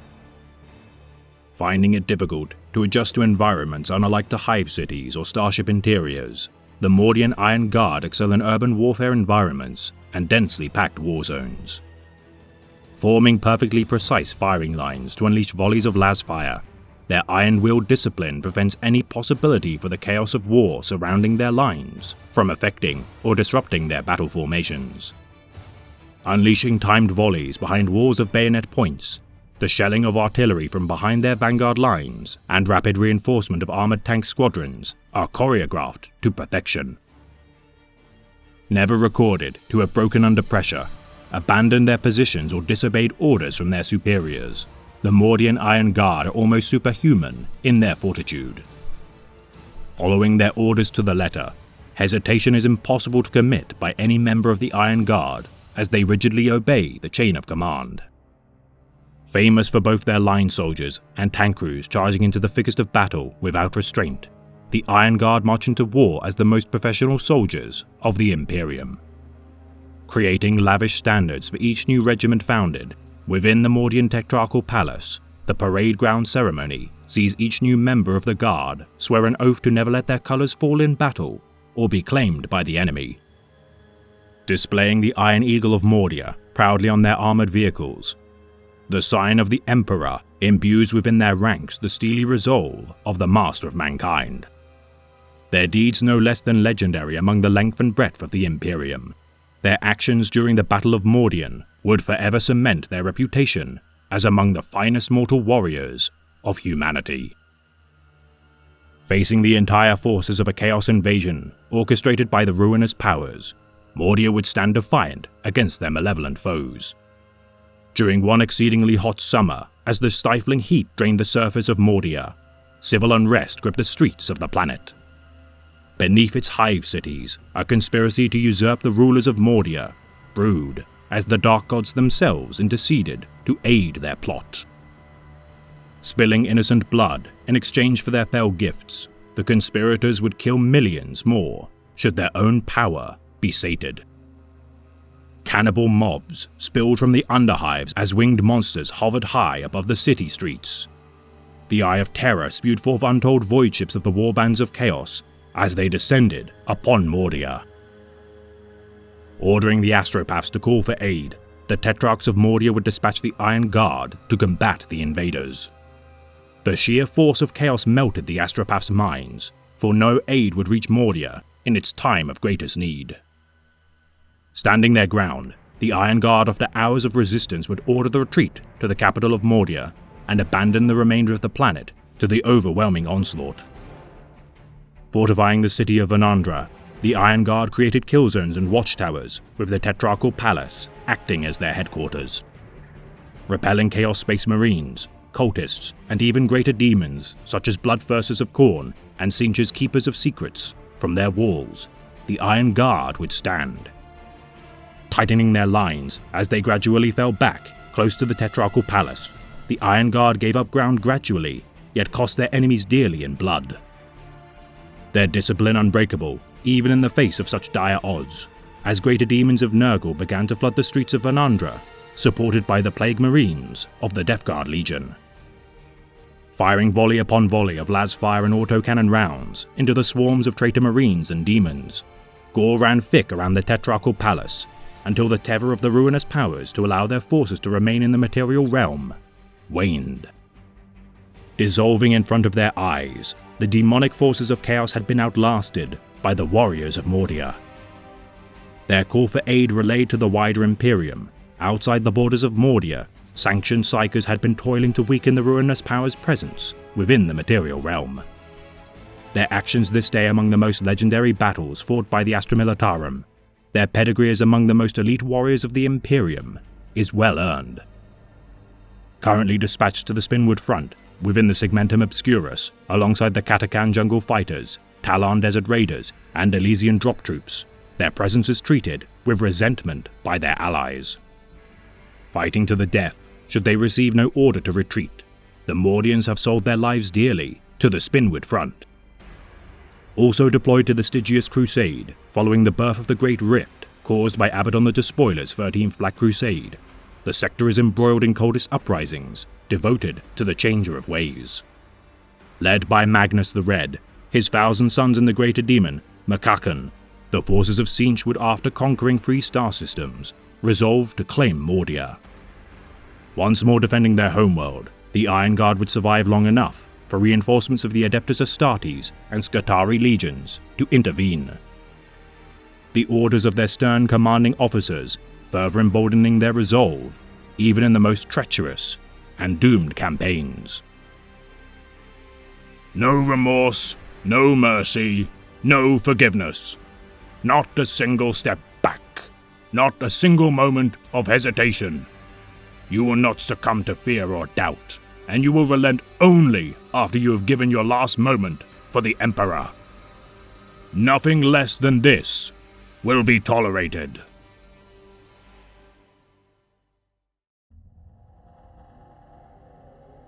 It is with your toil and your labor that ye shall be redeemed. Through bloodshed ye shall know absolution. The blood that shall be shed shall be both that of your enemies and your own. The Penal Legions are regiments of the Astra Militarum serving during the 41st millennium. Drafted from criminal elements of planetary defense forces, branches of the Imperial Guard, and civilian populaces by the Adeptus Arbites, each is given the choice of execution or service fighting the foes of the Emperor. Serving life sentences when appointed to the ranks of the Legion's Penitent, each soul who has been convicted of murder, desertion, cowardice, sedition, and substance abuse on the line of duty must give their lives in service to the Emperor. So-called genetic anarchists, such as beastmen, are automatically designated as criminals for their crime of being mutagen carriers, endangering the purity of humanity. Absolved of their sins through death alone, the Penal Legion supplement their Astra Militarum regimental peers at the front lines of the most grueling of war zones. Due to the vast domains of the fractured Imperium, the Legion's Penitent never wane in their number, for the transgressions made against the bureaucracy of the Imperium are myriad, with entire planets being converted into penal worlds to house this inexhaustible resource. Honing the psychotic violence and scheming tendencies of their numbers, whether pickpockets or cutthroats, each in turn shall use their underhanded skills to survive from day to day. Comprised of the detritus of humanity, none shed a tear for each Penal Legion regiment which perish in the meat grinder of war, for most conscripts are fitted with explosive slave collars to ensure that retreat is not an option. The explosives of such collars, designed to harm only its wearer and have little utility in damaging those in close proximity to its blast. Such disciplinary methods have proven effective in achieving compliance in the hands of the Mechanicus of Mars. Hurled against impenetrable fortresses and killing fields, armed with little more than simple short-range las carbines and flak vests, many slave collars inject friends-on combat drugs into the bloodstream of their bearer in order to induce a fearless state of combat psychosis. Softening the defenses of the most dangerous of enemy positions before deploying more valuable resources, the Penal Legions are under no illusion as to their standing within the hierarchy of the Astra Militarum. Punishing those who fail to achieve their objectives, the overlords of the Penal Legions are unsparing with their application of electroscourge lashes and injections of more potent combat drugs to improve their efficiency. Decimating each legion that survives in excess of optimal losses, the Departamento Munitorum sacrifices lives to reduce costs spent by resupplying and feeding such miscreants. Only the deadliest killers escape their life sentences within the Penal Legions, typically reassigned to the service of Inquisitors who require their blunt lethality. Preachers who maintain the spiritual focus of the Legion's Penitent are known as the Praecentors of Penance, who harness the collective guilt of their subjects. Within the Spinwood Front campaign, the Praecentors of Penance are deployed within each active Astra Militarum regiment. Yet it is no surprise that those who preach to the Penal Legionaries unleash zealous devastation far in excess of their peers. To maintain order within the penal regiments, several enforcers fight by their side in order to facilitate punishment.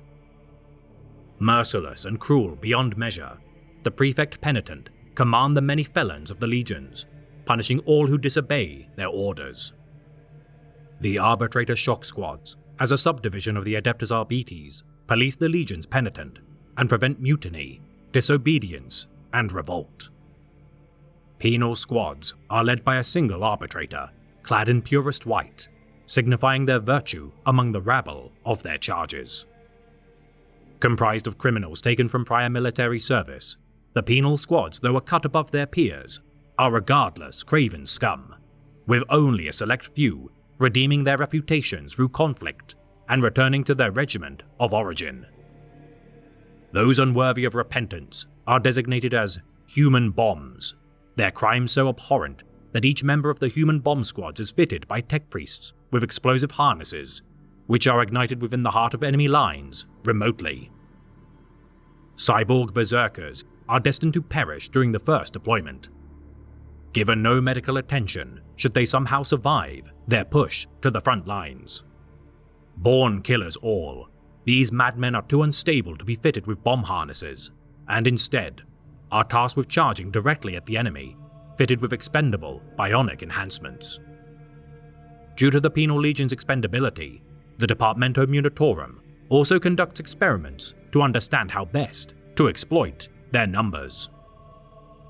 The 13th Penal Legion, known as the Last Chancers, under the command of Colonel Schaefer, would handpick the most talented convicts of penal worlds in order to create elite suicide squads capable of conducting otherwise unfeasible operations.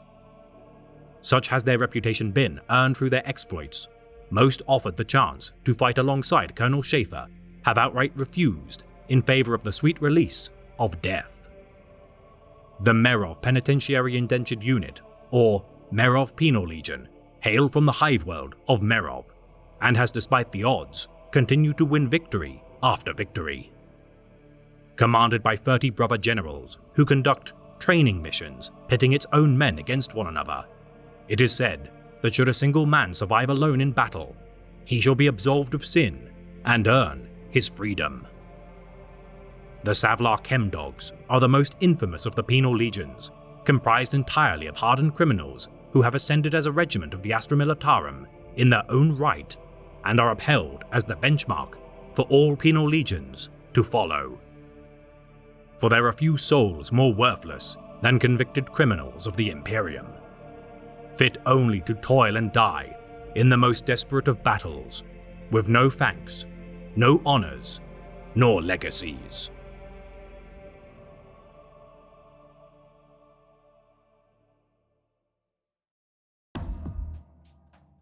You can keep that, mate. Won't fetch me more than a few credits on the market anyway. All this death and glory crap isn't really my business. I'm in it for the loot.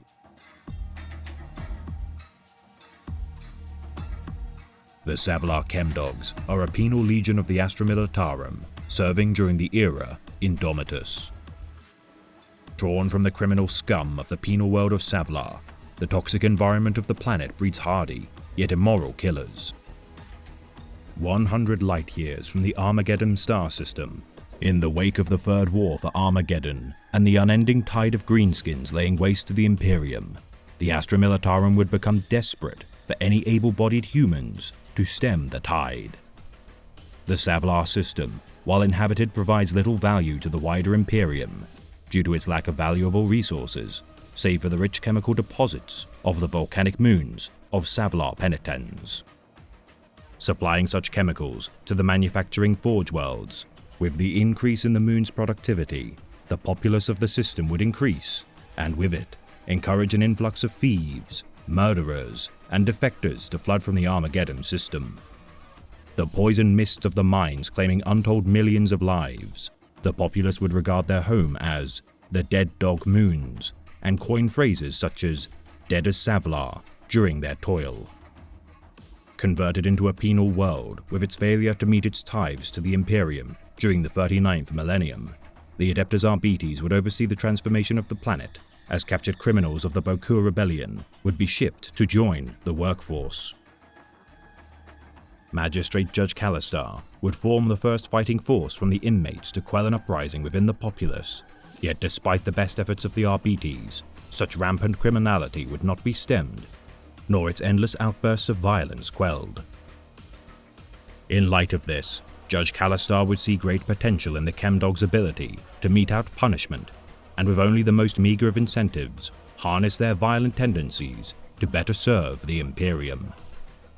Each recruit into the Legion would be enticed to keep the spoils of war from any battle they shall survive, and with time, they would prove willing to commit any act of violence, should the reward be enough to sate their greed. Should they commit any crime and be found guilty in the eyes of the Arbites, such killers shall be sent back to Savlar to live out a pitiful existence among the noxious clouds of their dreary homeworld. Cutthroats to a man, the Savlar Chemdogs do not concern themselves with concepts such as honor, glory, or fair fights, and have earned a reputation as tenacious and cunning warriors. The dregs of the most degenerate kind wage war on battlefields such as Armageddon and specialize in urban warfare, excelling in cramped and hazardous environments. Fighting the Orcs within the underhives of Armageddon, the conscripts would prove effective in their opposition to such similarly brutal warriors. Stealing their equipment from the corpses of the slain or still serving Astra Militarum regiments, none among their allies dare leave their weapons or munitions unattended, lest they be pilfered by the warriors of Savlar. Emboldened with stimulants such as nitrochem inhalers, the Penal Legion's seemingly courageous opposition to adversaries such as the Demons of the Warp stems from their drug-induced hazes and stimulants suppressing their inhibitions. Incredibly resourceful in their methods of scavenging war zones for supplies, the Chemdogs champion the effective use of discarded munitions. Stripping unattended armored vehicles of weapons once fuel has been exhausted, the regiments of Savlar abhor waste and will attempt to repair faulty machinery with hastily shaped scrap metal and components. A proclivity which routinely sees to their commanding officer's execution at the hands of the tech adepts of the Adeptus Mechanicus. Commanded by more contingents of commissars than any other regiment of the Astra Militarum, the criminals of Savlar require constant motivation and threats of reprisal should they be found committing vagrancy or loitering. Ogryn Rough Riders known as Savlar Chem Riders bolster their ranks mounted upon rabid chem beasts, chemically altered to allow for their survival of toxic environments. The highest-ranking officers of the regiment often are not natives of Savlar, rather graduates of the Schola Progenium, usually bearing the unusual and rare rank of Commissar Colonel. Preferring weapons such as flamers and heavy bolters, the Chemdogs are not trusted to wield weapons of too high a standard and only obtain more potent armaments through theft. Each wearing a Savlar rebreather to aid in filtering out toxins, these rebreathers are fitted to large bulky canisters which each warrior carries into battle. Veterans of the Third War for Armageddon have managed to secure several Armageddon pattern filter masks from the planet's Steel Legion, which is often an unofficial mark of a Chemdog's veterancy within the regiment. Improvising armor plating, voxcasters, goggles, and other apparel from the spoils of war, little within the regiment is unified in their apparel. Utilizing armored vehicles such as Hellhounds, Leman Russ tanks, Sentinels, Basilisks, and Griffins in battle, the Chemdogs on rare occasions have also acquired rare archaeotech to aid them in their campaigns. Subsequently reinforcing Imperial forces during the Khalida War, the Savlar Chemdogs, despite their allies' disdain of their presence, bolster the Imperium's war effort. Judge Kalistar's endless supply of killers for the meat grinder of war, proving only too willing to kill and maim in the name of the Emperor, should they claim a healthy bounty from the corpses of the fallen.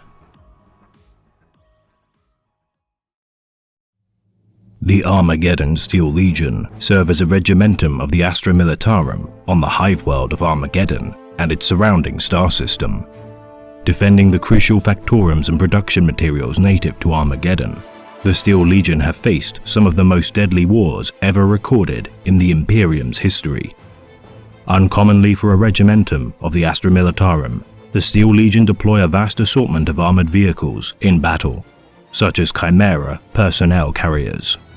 Due to their high production numbers native to the planet of Armageddon, the Steel Legion earns its namesake from the abundance of deployable chimeras for each regiment. Experts of rapid deployment, the infantry of the Steel Legion swarm their aggressors from their vehicles with deadly efficiency, often supported by Leman Russ Executioner-class battle tanks to exterminate the remaining dregs of Xenos from the battlefield. As a world blighted by poisonous industrial smog, the Steel Legion are equipped with rebreather masks and thick trench coats. The masks of officers of the Legion, resembling grinning skulls, fashioned to manipulate the superstitious anxieties of the Orc Xenos, whom regularly wage war on the planet. The Orcs being the single most regular interlopers in the Armageddon system, the Steel Legion bears a singular hatred for the Greenskins, the hives of Armageddon sundered by their endless onslaughts, the Steel Legion nonetheless stand defiant against the Horde, easily replenishing their numbers due to the gargantuan populace of the planet. Losses incurred from any engagement are negligible. Drafting gang members from the world's underhives, the conscripts need little training in the art of violence, and so are deployed with haste. As the population of Armageddon burgeons past the numbers of any two Segmentum Solar planets combined when compared. With no lack for armaments, the Steel Legion can be re-equipped for war with some of the Imperium's finest quality weapons. Masters of urban warfare and well-suited to deployment in toxic environments, the Steel Legion trudge through pollution and war zones characterized by dangerous airborne substances. Currently in a bitter struggle to secure the planet's capital, Hive Acheron, the Steel Legion battle against the tides of orcs and demons with support from Imperial Titans and, on occasion, Space Marines. The ever-shifting battle lines and gun emplacements protract the seemingly endless siege, adding more craters and husks of shattered buildings to their homeworld in the wake of their destruction. The Steel Legion is rarely deployed off-world to assist in warfare across the galaxy. Assisting in the Spinwood Front, under the command of Lord Marshal Ganzeric, the Steel Legion excel in demonstrating their effectiveness at stemming the spread of orc tribes on strategically important worlds, such as Ganth Magna, raising their protective coated black banners and trophies of war aloft as they purge the invaders that beset the Imperium. Be swift and silent as the breeze that crosses the dunes, without stirring a grain of sand. The Talon Desert Raiders are a regiment of the Astra Militarum, serving during the 41st millennium. Their homeworld, once a verdant agri-world, discovered during the 29th millennium prior to the dawn of the Great Crusade, the people of Talon lived lives of prosperity, provided by their crystal-clear oceans and lush greenlands. Yet with the arrival of the Iron Warriors to the planet during the era of the Horus Heresy, war engulfed the agri-world, destroying its ecosystem with virus bombs as the populace sought sanctuary within the enviro shelters beneath the surface. Talon was now devoid of wildlife and greenery, yet the peoples of this dead husk of a world would, regardless of its woes, refuse to surrender. Combating the sons of the Hammer of Olympus, the Wrath of Talon encompassed the largest campaign of armored vehicles ever committed to a single battlefield. Reinforcements of both traitor and loyalist origin arriving in system, pledged to wrestle control of this now seemingly tactically worthless planet. Prevented from fighting outside the confines of their vehicles due to the lingering Life Eater virus on the surface, for solar months the Talons did battle with the Iron Warriors, 10 million vengeful mortals against the strength of the most stubborn of all Astartes legions, reputed as masters of protracted and grueling campaigns. Outmaneuvering the Iron Warriors by targeting their vulnerable flanks and weakest patrols, the Talon seized victory from an enemy which by rights no mere human should be capable of defeating, enshrining them as a regiment of the Imperial Guard, forevermore as legends among their peers. Yet despite repelling the Iron Warriors, their planet was now littered with the dead, the wreckages of more than 1 million broken machines of war among the piles of corpses littering untold war zones. Though Talon had endured, the traitor advance to Holy Terror continued, yet with the final battle waged on the Throne World, the rebellion of the War Master of Chaos faltered against the might of the Master of Mankind and his loyal servants. No longer capable of habitation, industrial manufacturing, or agriculture, Talon had but one resource to pledge to the Imperium's efforts of driving the armies of chaos back into their wretched hovels: soldiers. Forming the first of their regiments 20 years following the end of the Battle of Talon, these warriors, now known as the Talon Desert Raiders, began to forge their legacy as among the most revered and capable of all regiments to be tied to the newly established Astra Militarum. Utilizing combined arms tactics, such as artillery and infantry divisions, their use of armored companies following their devastating conflict against the 4th Legion have become legendary. Swift as the wind and heavy as a strike from a Space Marine's thunderhammer, The raiders' reconnaissance companies observe their enemies from long range before informing their vanguard of the best targets to attack. Their Rough Rider squadrons, preferring to be mounted on an alien species known as Mukali, derived from the desert world of Goru Prime. The difficult-to-anticipate flanking maneuvers of such cavalry weaken enemy battle lines before highly mobile Sentinel walkers strike sudden, killing blows. Armed with polearms tipped with explosive charges, woe betides any heretic who underestimates a lightly armored Rough Rider of Talon, even within the seemingly protective confines of armored vehicles. Each squad of infantry comprised of 10 soldiers led by a sergeant. Typically, one of their number carries plasma weapons into battle, supported by 2 heavy weapons experts, usually armed with missile launchers. Trusting their appointed officers' capabilities, won through many operations made behind enemy lines, their sergeants' decisive orders are followed without question. Commanded by lieutenants and captains, proven in the arts of swordsmanship and marksmanship, each excels as an expert rider, willing to charge headfirst into the most devastating of battles, identified by their elaborately carved breastplates, inlaid swords, and silken capes. Brilliantly capable when fighting within narrow tunnels as much as open ground, their varied use of weapons when applied to combat zones makes them versatile as ambushers. Unwilling to fight within static fortifications or defensive positions, the Desert Raiders work best when applied in stealth operations, sudden lightning assaults, and reconnaissance activities. Sparing in trusting those besides their kinsmen, the dangerous lifestyle of the Talons precludes them the time to learn to read or write Imperial Low Gothic, though each is capable of fluently speaking the language and passes down their history through oral tradition. Armed with variations of the M36 lasguns adapted from their operations as skilled marksmen, the longer barrels than standard issue allows for more efficient targeting at long range, whilst their modified mechanisms prevent sand and dirt from causing malfunctions. Championing the power of plasma guns and heavy weapons due to their ease of transportation, whilst retaining extremely powerful firepower. Clad in the standard service-issue uniforms of the regiment, no matter their rank, every Talon wears desert smocks of brown or camouflage patterns made from hardy, natural materials, with veteran armor commanders narrowing their sleeves to better adapt to the confines of their vehicles. The traditional headscarf of Talon, the Shemach, is a sign of their social customs, primarily worn to protect each soldier's face from the harsh rays of Talon's twin suns, often soaked in water to prevent sunstroke.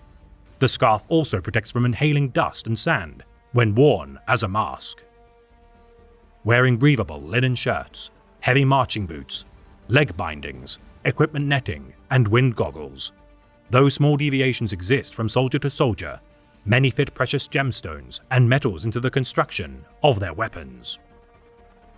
Making shows of mutual trust via the promise of salt, individuals of the regiment with supervision of a commissar or high-ranking officer shall pour salt into the hands of another, which slowly spills onto the ground, the ritual acting as a sign of their oath.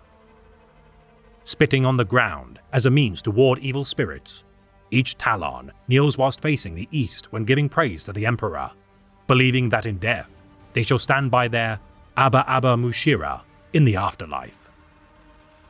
Pragmatic in their beliefs and methods of waging war, should they face an enemy in excess to 40 souls, each simply remarks their foes are too many to count, and often use humor to lessen the stress and anxiety of battle.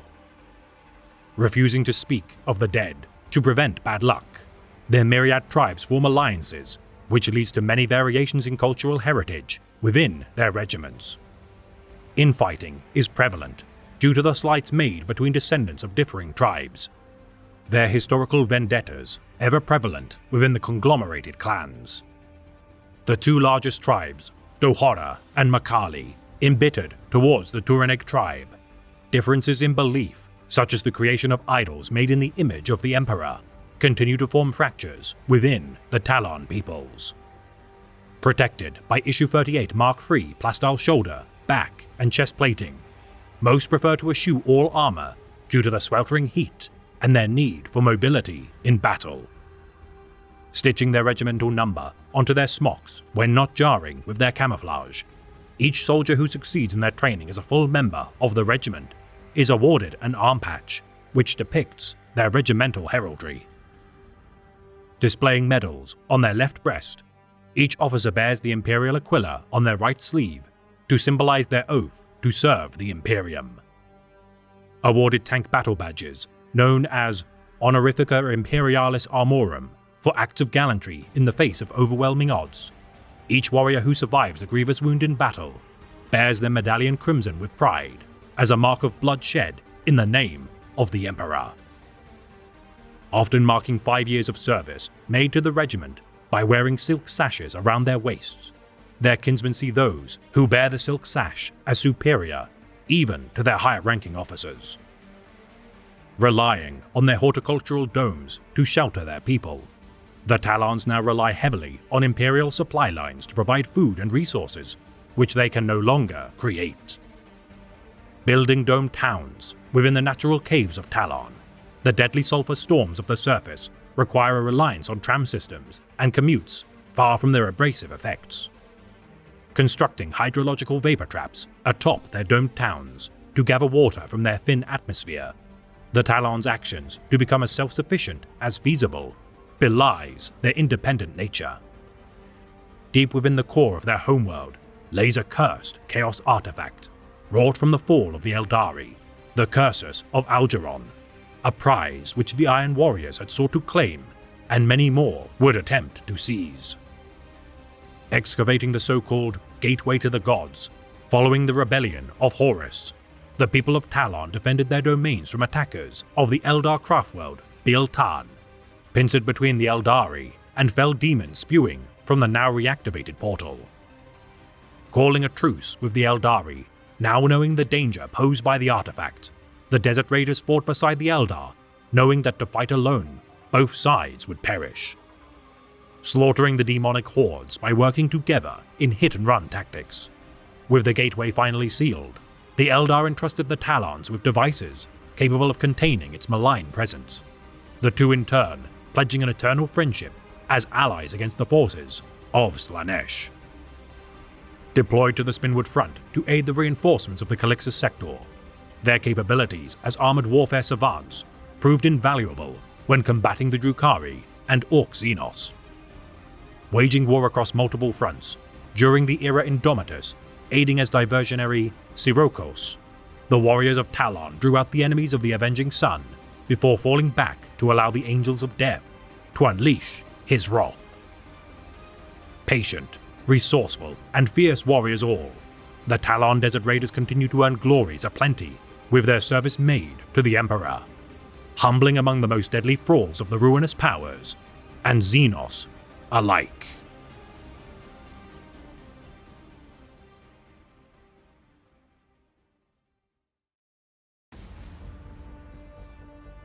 Look at me. Look at me! This is home now, trooper. This is the zone. It doesn't like you, but by the throne it's where you are. The Emperor wants you, boy. Did no one ever tell you that? The Emperor wants you to make his glory for him. And if you're scared, I'm terrified. The archenemy is no playmate. You're going to see things, and be expected to do things your poor mother would have a fit at. But the Emperor expects, and the Emperor protects. All of us. Even you. Especially you. I promise you that.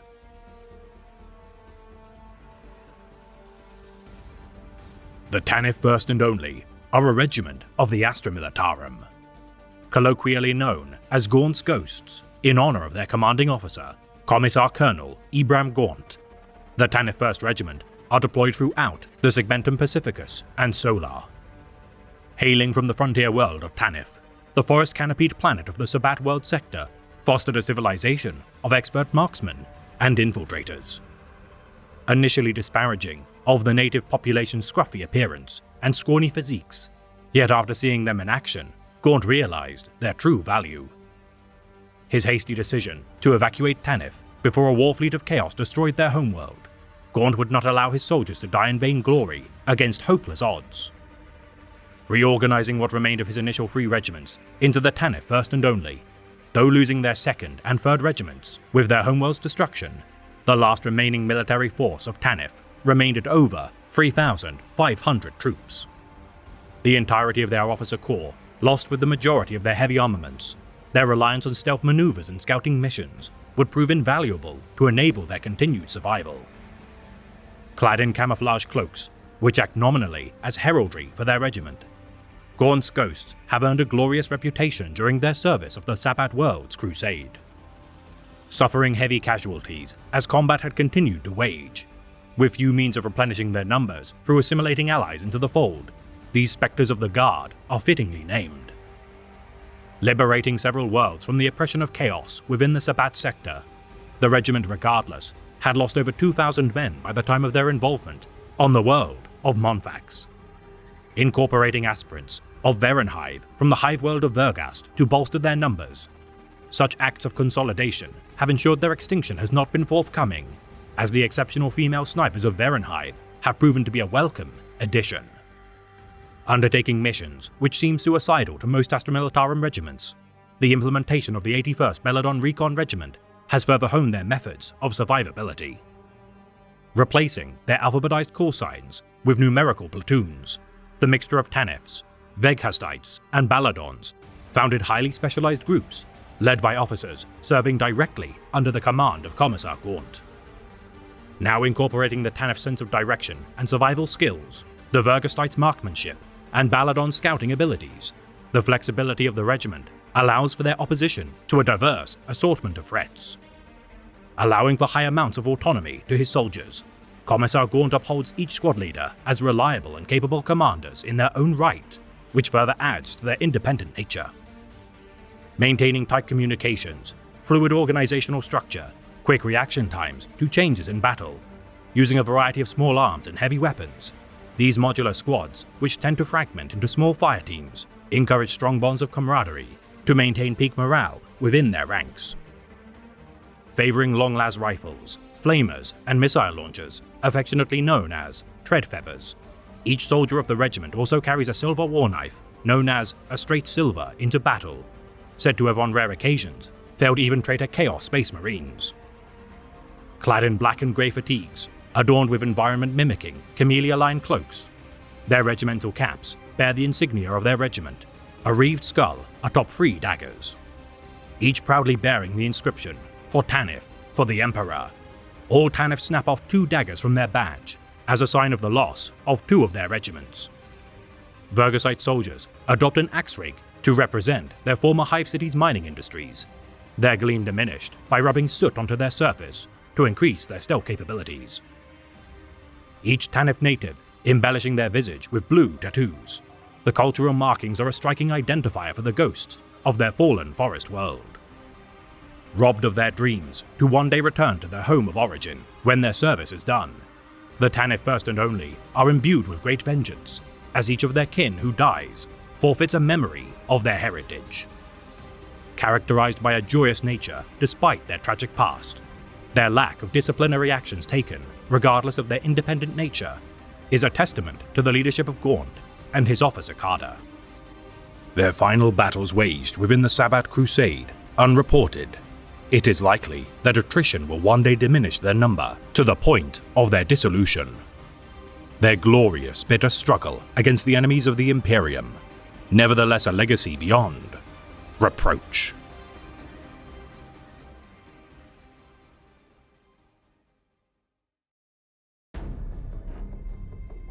Death is not a failure, for even death can bring glory.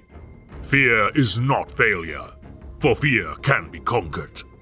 The only known failure is to ignore orders, for even a slight hesitation in following them brings an ignoble end.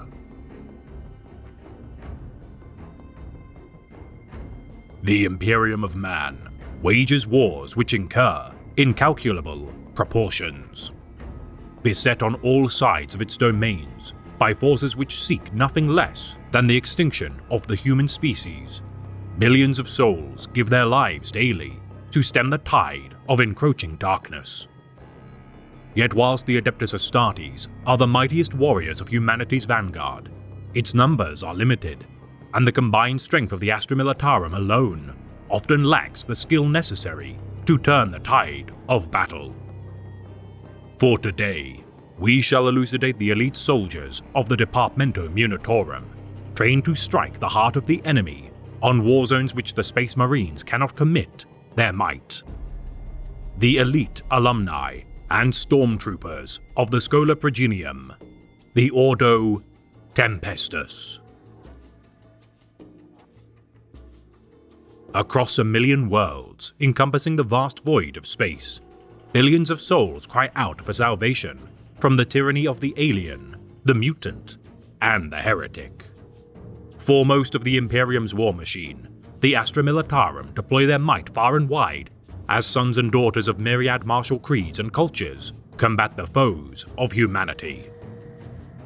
Many a regiment of the Guard has earned glories aplenty for their service, from the dour trench warfighters of Krieg to the stalwart children of Cadia.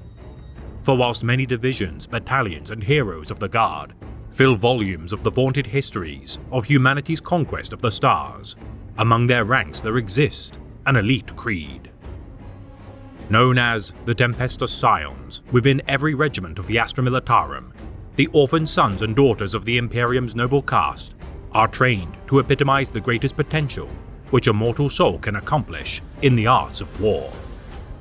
Members of the prestigious Departamento Munitorum, a subdivision of the Adeptus Administratum, the subjects of this branch of the Adeptus Terra are responsible for the raising, training, and provisions of the vast armies of the Imperium's war machine. Founded during the early 31st millennium to aid the Imperium's expanse of the stars during the Great Crusade, with the transition of power from the Legiones Astartes to the newly split Imperial Guard and Navis Imperialis as the vanguard of humanity's military, a new division of the mortal soldiery's martial might was required to face the deadliest of threats. Faultless in their devotion to the Emperor, showing no hesitation to plunge themselves into battlefields which many souls of the Imperium would decry as unwinnable. Only the Emperor's angels, the Adeptus Astartes, eclipse the deeds of these warriors on the front lines of the wars to safeguard humanity. The death rate to become a member of this vaunted organization, among the highest rates of any affiliation of the Adeptus Terra. Each warrior must endure 3 years of grueling tests and trials in order to be proven worthy of donning the regalia of the Ordo Tempestus. Gifted the greatest resources and equipment available to the Astra Militarum, the sight of these glory champions of the Guard can inspire their wearied allies to new heights of valor. Fearless when confronting the most terrible of foes, whether spewed from the Immaterium or derived from the debauched Xenos empires of old, no weakness, such as compassion, nor mercy, remains within the hearts of the Scions of the Tempest. Knowing the teachings of the Tactica Imperium and even sections of the Codex Astartes by heart, whether collaborating with the Emperor's angels or his mortal subjects, the Tempestus Scions work effectively and without fail. The middle ground between the imposing yet limited numbers of the Adeptus Astartes and plentiful masses of the Imperial Guard, the distinguished men and women of the Tempestus Scions epitomize the greatest heights a mortal combatant can achieve. Drawing aspirants from the orphan children of slain planetary governors, Astra Militarum commanders, and aristocratic nobles, no mere laborers nor rabble are permitted to join the ranks of the elite guardsmen. Taken by commissars of the Departamento Munitorum in the wake of failed coups and purges of traitors to the Imperium, the mewling sons and daughters of such traitors are escorted to the nearest training facility of the Imperium's elite. Taught within the Schola Progenium the harsh realities of war in order to transform them into formidable soldiers, those children too weak and frightened to harden their hearts and mature into fearsome warriors perish during the trials in droves. On rare occasions, some aspirants are stolen from guardians who still live and serve dutifully to the Imperium, their clear signs of potential too great to ignore should their abduction prove beneficial to humanity. Typically ranging from as young as 6 to as old as 12 years, each recruit of the Schola Progenium undergoes mental physical examinations and are purged should they show any sign of plague or spiritual corruption. Assigned into battle groups of several hundred aspirants, their cultural differences are repressed in order to be remolded into true servants of the Emperor, their belongings taken and replaced with simple, black uniforms. Abandoning their birth names in favor of newly assigned titles derived from the many fallen heroes of the Imperium's history, each recruit aspires to one day prove worthy of their namesake. Making exceptions for blood relatives in order to encourage competition between the inheritors of their familial legacy, regardless of what ties such initiates retain. Once strapped into each scholar's correction throne, their minds are remade. Inserting needles directly into the recruits' skulls, the concoctions of neurochemical fluids pumped into their synapses, known as dirus, drowns out their memories to better create them anew. Bombarded with audio-visual war cries, speeches of last stands, and ecclesiarchal incantations, though the efficacy of such procedures are effective, it is not uncommon for some to experience visions of their past lives, which shall haunt them for the remainder of their lives. Those that show signs of individuality and nonconformity are hunted by their more compliant peers. The most disobedient candidates publicly executed by the drill abbots using their great hammers of office. Mounting a glass box within the slain candidate's dormitory containing their coiled spine, their remains act as a reminder to those who wish to step out of line. Ordered to scale sheer walls wearing heavy carapace armor, evading live ammunition exercises, and surviving the harsh environments of their facility's wilderness with no food nor instruction, only the stronger survive such trials. Choosing who among the successful recruits are suited to the Commissariat or Ordo Tempestus, the so-called trials of compliance within the hallucinarium, expose their subjects to temptations of strange visions as they attempt to follow their orders with no hint of doubt. Selected for assignment to the Militarum Tempestus on the selection day of their graduation, each proven aspirant embarks upon vast void ships to the ranks of their new regiment, alongside those destined for the Adeptus Sororitas, Adeptus Arbites, and other branches of the Adeptus Terra. Yet the most elite of all are the chosen of the Departamento Munitorum, and whether they shall become commissars or Tempestus Scions, further advanced training awaits them as they voyage across the stars. Among the many regiments of the Astra Militarum, several detachments of the Ordo Tempestus have earned glories for their service. Whilst many are unknown to the wider Imperium by virtue of redacting the deeds of these peerless warriors, often in service to actions with the Inquisition, the following regiments can be recounted. The 9th Iotan Gorgones regularly serve alongside the Order of the Glowing Chalice of the Adeptus Sororitas, due to many of such sisters originating from the Schola Progenium of Vedel I, where the Iotans also studied. Fighting on behalf of the Ecclesiarchy during battles such as the defense of Sanctus Lys, the bravery and skill of the Gorgones protecting the Shrine World against the forces of the Blood God earned them praise from the civilian populace. Identified by their green fatigues and regimental badge of black jags on a gold background, their badge's color scheme honors their service fought beside the Order of the Glowing Chalice. The 22nd Fetoid Griffones excel at lightning strikes. They're recruits of the world of Talix within the Rebanda subsector, benefiting from powerful leg musculature due to its higher gravity than its comparable worlds. Noted for their involvement in the strike of Walbeck II, their attacks against the Cult of Speed, led by war boss Spanik, drove the Greenskins from the desert world. Clad in black fatigues with red-trimmed black armor, their regimental symbol of a sharp-edged wing belies their expertise as swift insurgents. The 29th Zetic Typers champion decapitation tactics, seeking to fell the commanders of their opposition, revered for their collaboration alongside the Death Corps of Krieg, closing a Chaos Warp Rift upon the Valiant Mountain. Aiding the ailing lines of the Kriegsmen, the Scions won victory from the clutches of defeat, purging the Pink Horrors and Lord of Change by use of their Taurox Primes. Wearing red fatigues paired with black carapace armor, their regimental badge of a tiger's eye epitomizes their intimidating, predatory nature. The secretive 32nd Fetoid Eagles, drawn from the world of Beguntus, are infamous for their viciousness and brutality. Missing in action during the Zinnian Wars, fighting against an uprising caused by the Alpha Legion, alongside the Elysian drop troops, the Eagles of Beguntus struck from the skies. Losing their assigned commissar by an onslaught from a war machine of the enemy, despite achieving victory, the Elysians found no trace of the Tempestus regiment following the war. Identified by their black fatigues, protected by half-black and red armor, their regimental symbol of a stylized war wing and eagle's head is whispered to hide a hidden meaning within their regimental command, which concerns Imperial authorities. The 33rd Delphic Phoenixes are gloried for their record of slaying more Drukhari raiders than any of their peers, attributed to their world of Kaldamor's previous ravaging by the Dark Eldar. Retaining their hatred of the Xenos despite their mindscaping of the Correction Throne, their service fighting upon the twin moons of Erendix, humbled by the Drukhari Archon Vaxmar, saw to their destroying of half of his cabal of the Emerald Talon.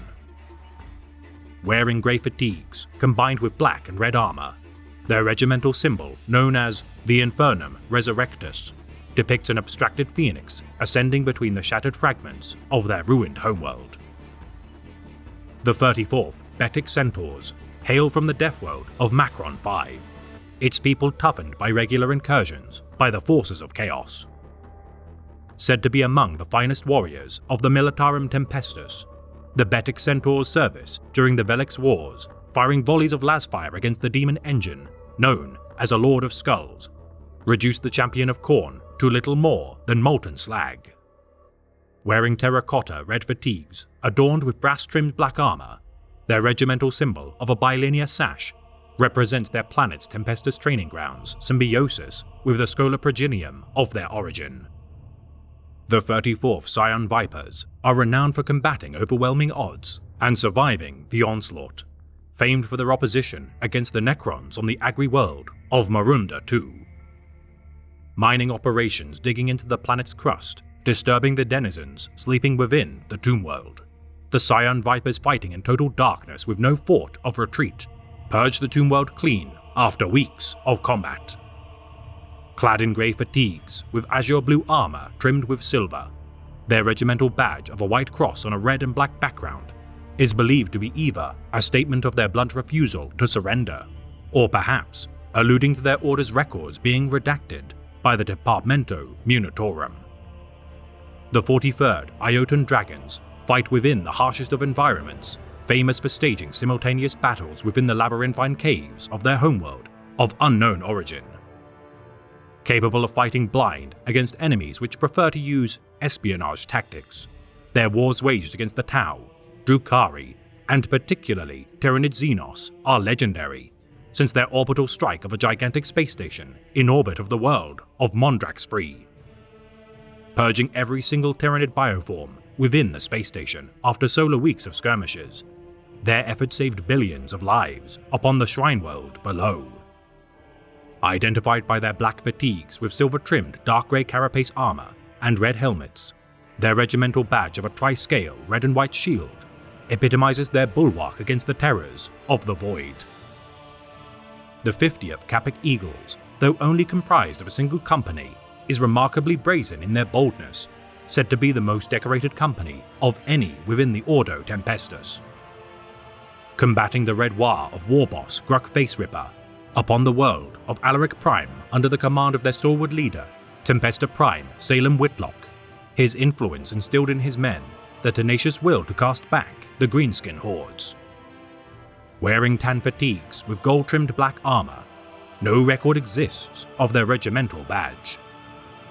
The 5th Scion Jackals utilizes terror tactics to achieve their goals, proven to be effective at staving off the movements of the Eldari Xenos.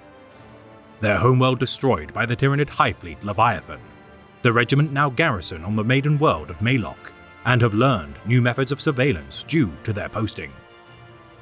Slaying several war hosts of the Eldar, who routinely make planetfall on Malok, these Scions recalibrate their equipment to better combat the myriad craftworld Eldar with ever-improving efficiency.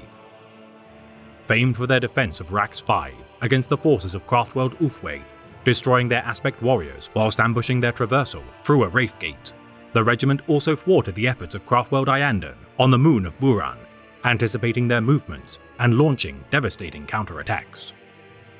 Arranging their men into several formations such as the Savage Claws, Strike Pack Alphic, Eyes of the Jackal, and Jaws of the Jackal, their versatility in battle has proven exceptionally useful when combating the organized lines of the Eldar.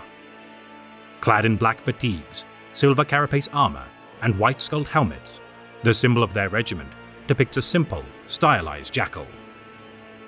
The 55th Alphic Hydras have a storied history fighting by the side of the Ultramarines chapter of Space Marines, their service rewarded with several training facilities within Ultramar to hone their skill.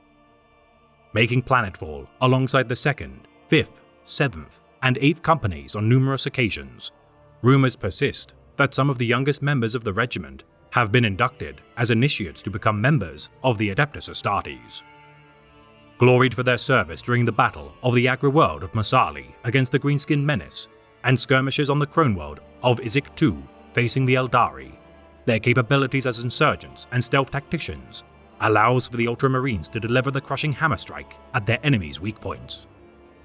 Wearing grey fatigues adorned with gold-trimmed crimson armor, the symbol of their regiment honors their training facility of Mount Carus. The 55th Capic Eagles are renowned for their duty as the bodyguards of the Inquisitor of the Ordo Hereticus, Katarina Greyfax. Trapped for centuries within the Tesseract Labyrinth of the Necron Overlord, Trazyn the Infinite, upon their release from their prison, the Capic Eagles fought bravely during the final moments of the fall of Cadia. Gloried for their boarding of the Orc scrap ship Scarfist in their efforts to save the Valtak system from Xenos oppression, collaborating with Eric Morkai's great company of the Space Wolves against the Wordbearers Legion upon the world of Felbeck Free, and crippling of the Crimson Slaughter Warband on the ice worlds of Ibrekion. Called to conduct missions of great value by the Ordo Tempestus, the regiment retrieved the Order's stolen relic, the barbed gauntlets of Avidus, from the Eldar craftworld Altansar.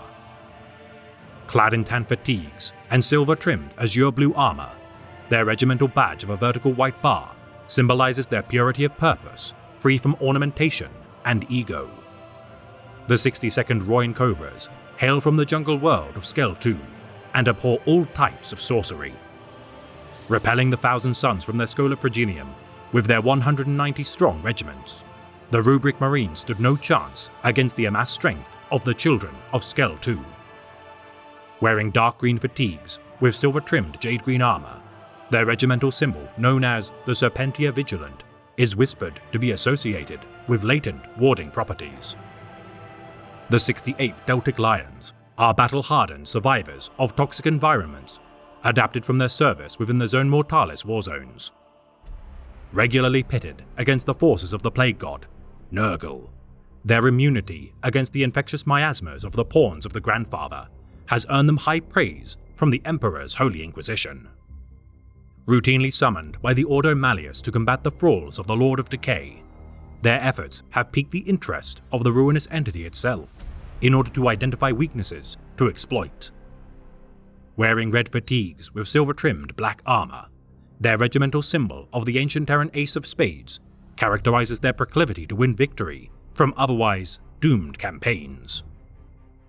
The 73rd Epsilic Eagles champion coordination and entrenched defensive positions, famed for their service fighting against the Drukhari Cabal of the Dying Sun within the Varanus system.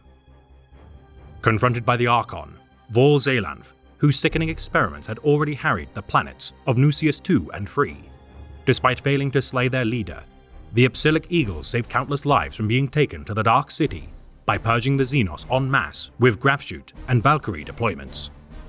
Clad in tan fatigues with silver-trimmed green camouflaged armor, while none know the true reason for their regimental symbol of a stylized fist known as the Gauntlet, many speculated to be both a mark of honor and shame.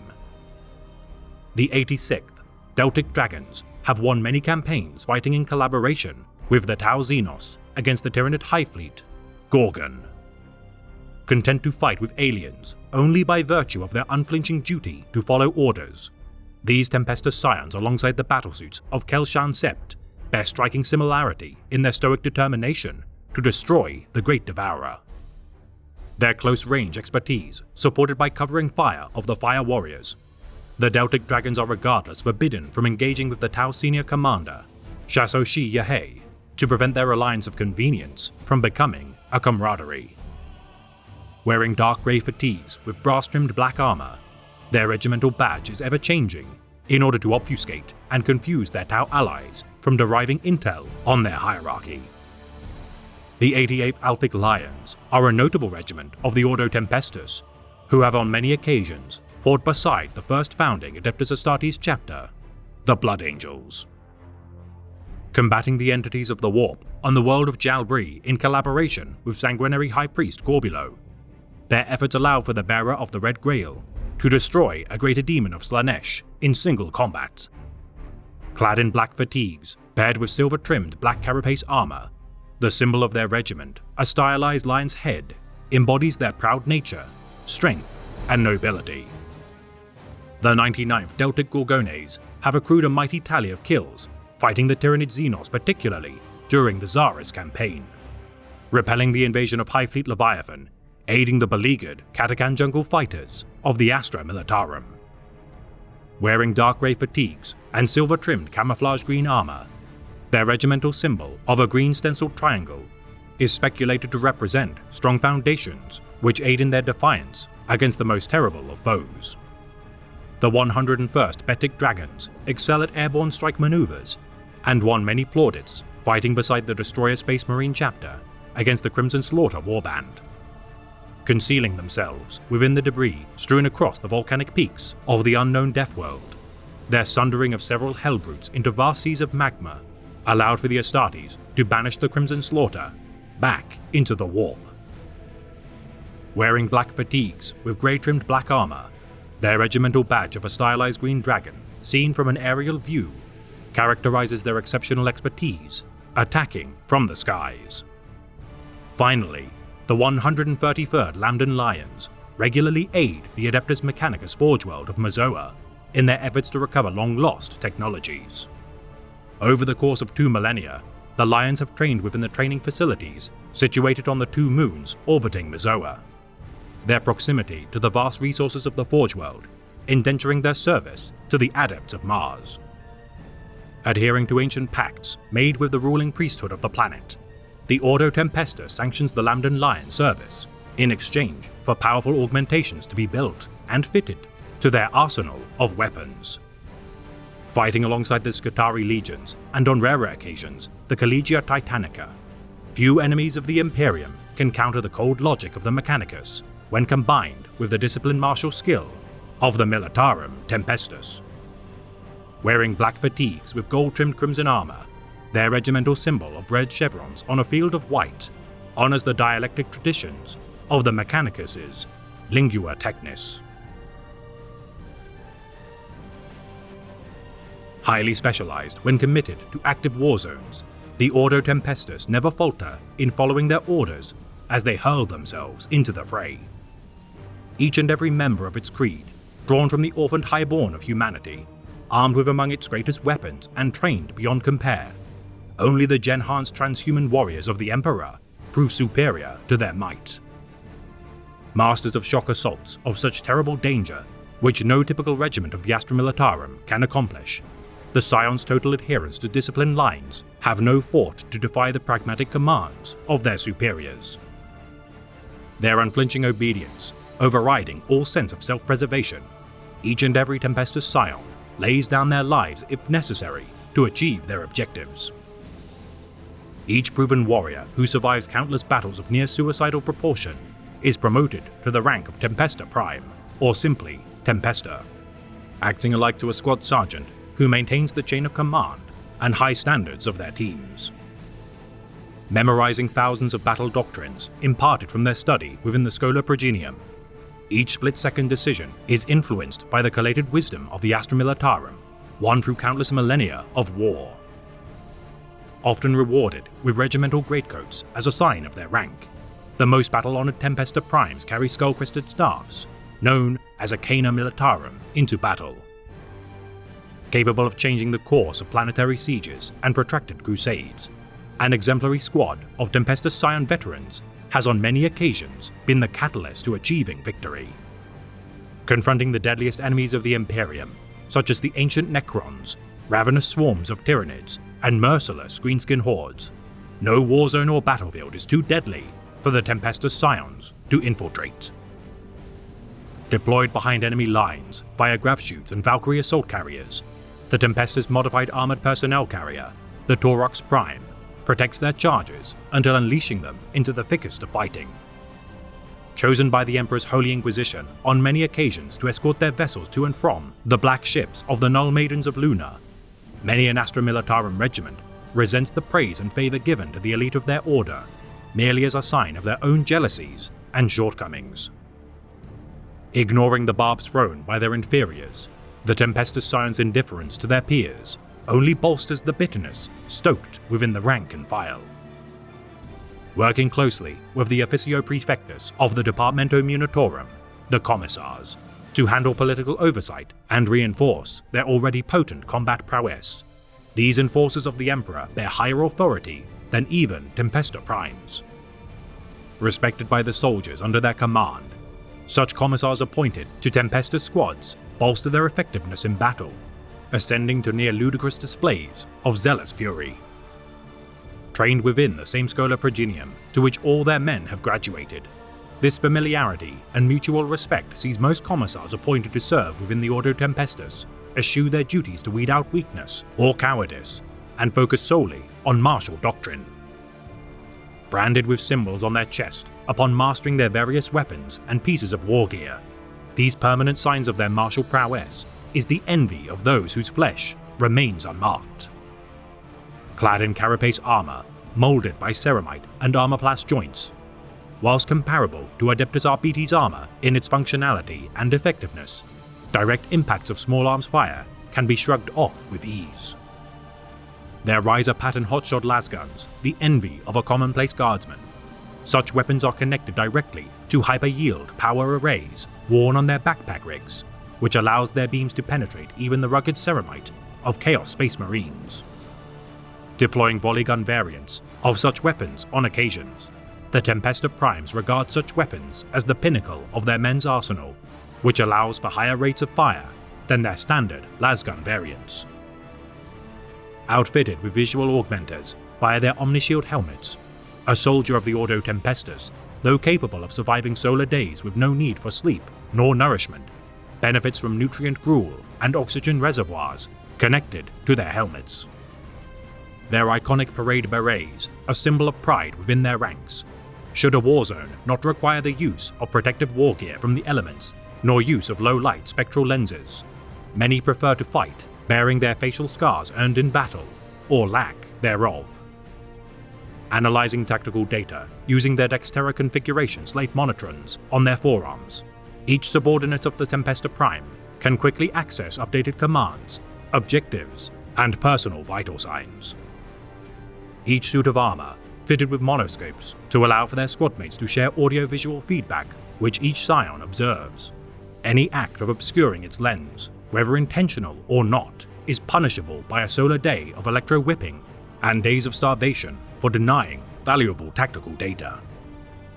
Their backpacks fitted with Clarion Vox arrays in order to allow for crystal clear battlefield communication. The Tempesta Scions also benefit from their Martyr's Gift field service medikits, replete with combat stims, single-use bionics, and auto-cauterizing thermic gel. This no-nonsense approach to quick recovery from wounds is extremely effective. Yet should a scion be beyond saving, a subcutaneous frag grenade charge to booby-trap their terminally wounded body enables one last chance to slay their enemies.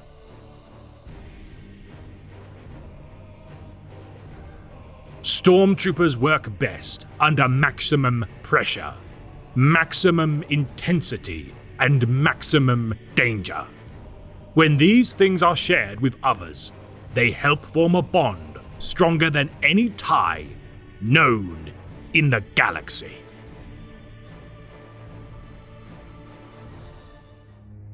This has been a tale of the Great Imperium of Man, read by the Remembrancer. The Tempestus Scions champion uniformity in order to function as a well-oiled machine of war. Stoic, merciless, and professional beyond all measure, their pedigree made through the sacrifice of the self has earned them the reputation as the most elite band of mortal warriors in the Imperium.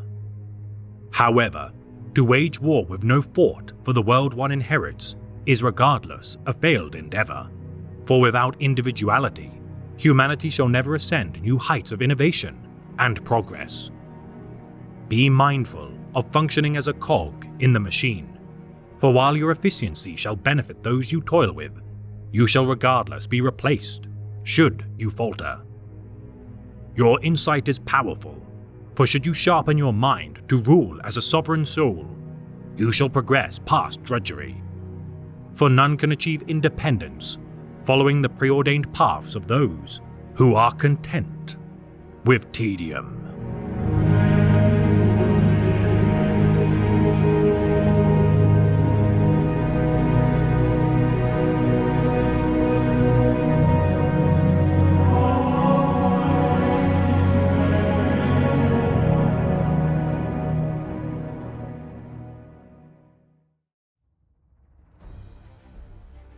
As inexorable as the winter, as ruthless as the bitter frost, as certain as death, the Valhallans fight only for victory and the Emperor.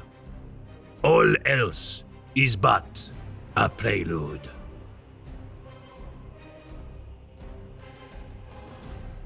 The Valhallan Ice Warriors are a regiment of the Astra Militarum serving during the 41st millennium. Hailing from the frozen world of Valhalla, located within the Segmentum Ultima, these much gloried and staunch defenders of the Imperium are regarded far and wide for their many victories against the Orc Xenos. Once a bountiful paradise world, Valhalla's fortune soured as its vast forests and rolling plains turned to ash with the impact of a rogue comet upon its surface.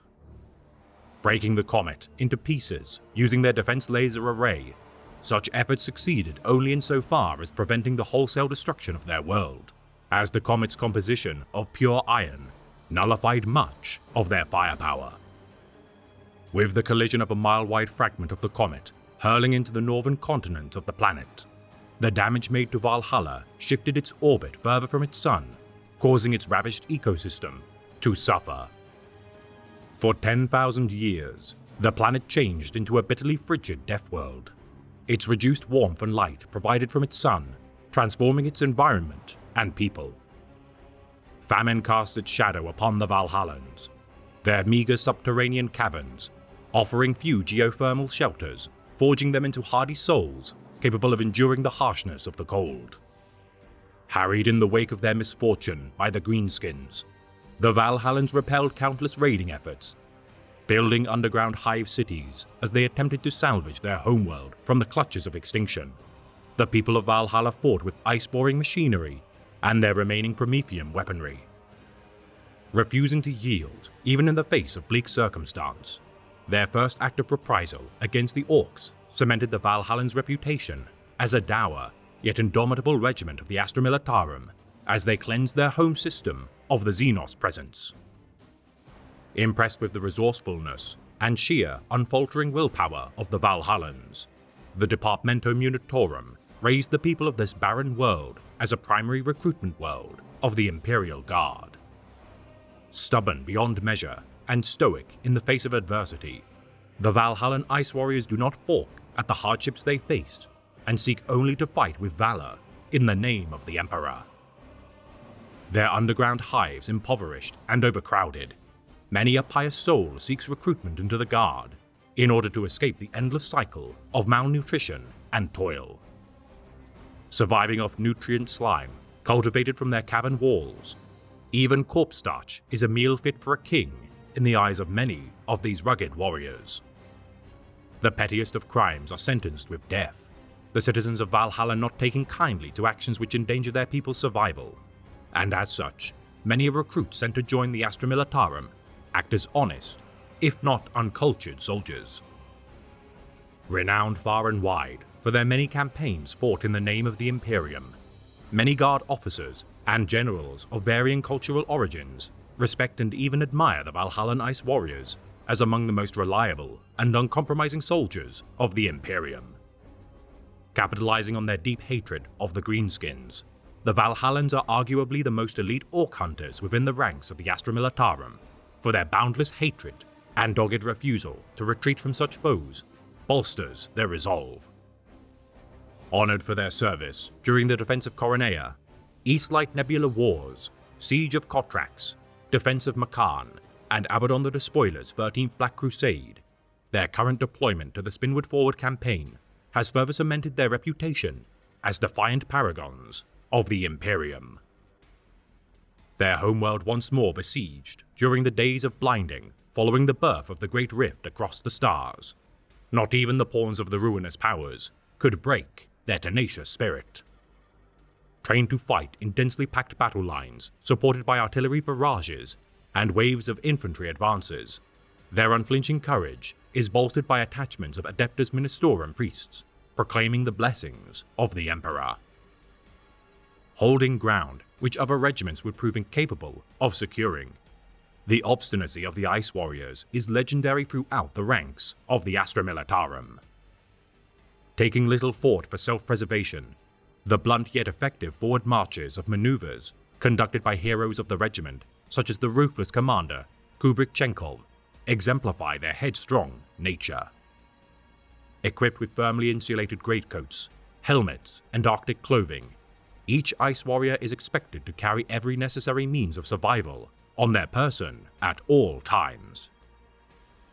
Equipped with M36 lasguns of various patterns and design configurations, these ubiquitous models of firearm are treated to survive the harshness of freezing environments to prevent malfunction or misfires. Employing a variety of support weapons such as missile launchers, autocannons, mortars, heavy bolters, melter guns, and marksman rifles, the only true constant for the regiment is their willingness to hurl themselves into the proverbial meat grinder of war. Supported by armored vehicles painted with winter camouflage designs, every tank in their arsenal bears the name of their homeworld with pride as they charge into the heart of enemy positions. Masters of attritional warfare, no matter the cost of victory, these dedicated scions of the Imperium shall not relent in driving back the endless hordes that oppose humanity. For as long as a single Valhallan Ice Warrior stands, they shall not abandon their position, nor falter in the face of overwhelming odds.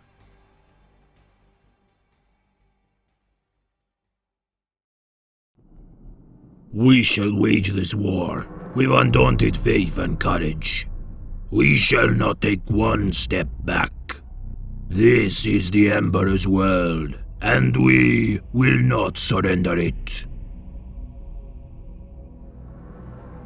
The Vostroyan Firstborn are a regiment of the Astra Militarum, hailing from the industrial world of Vostroia within the Segmentum Obscurus.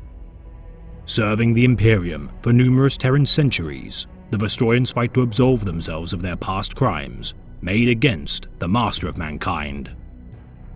Vostroya's ancestors would forever stain the honor of their noble progeny by their refusal to fight in the Emperor's name and defer to manufacturing weapons for the Imperial army, rather than shed their blood defending the Imperium.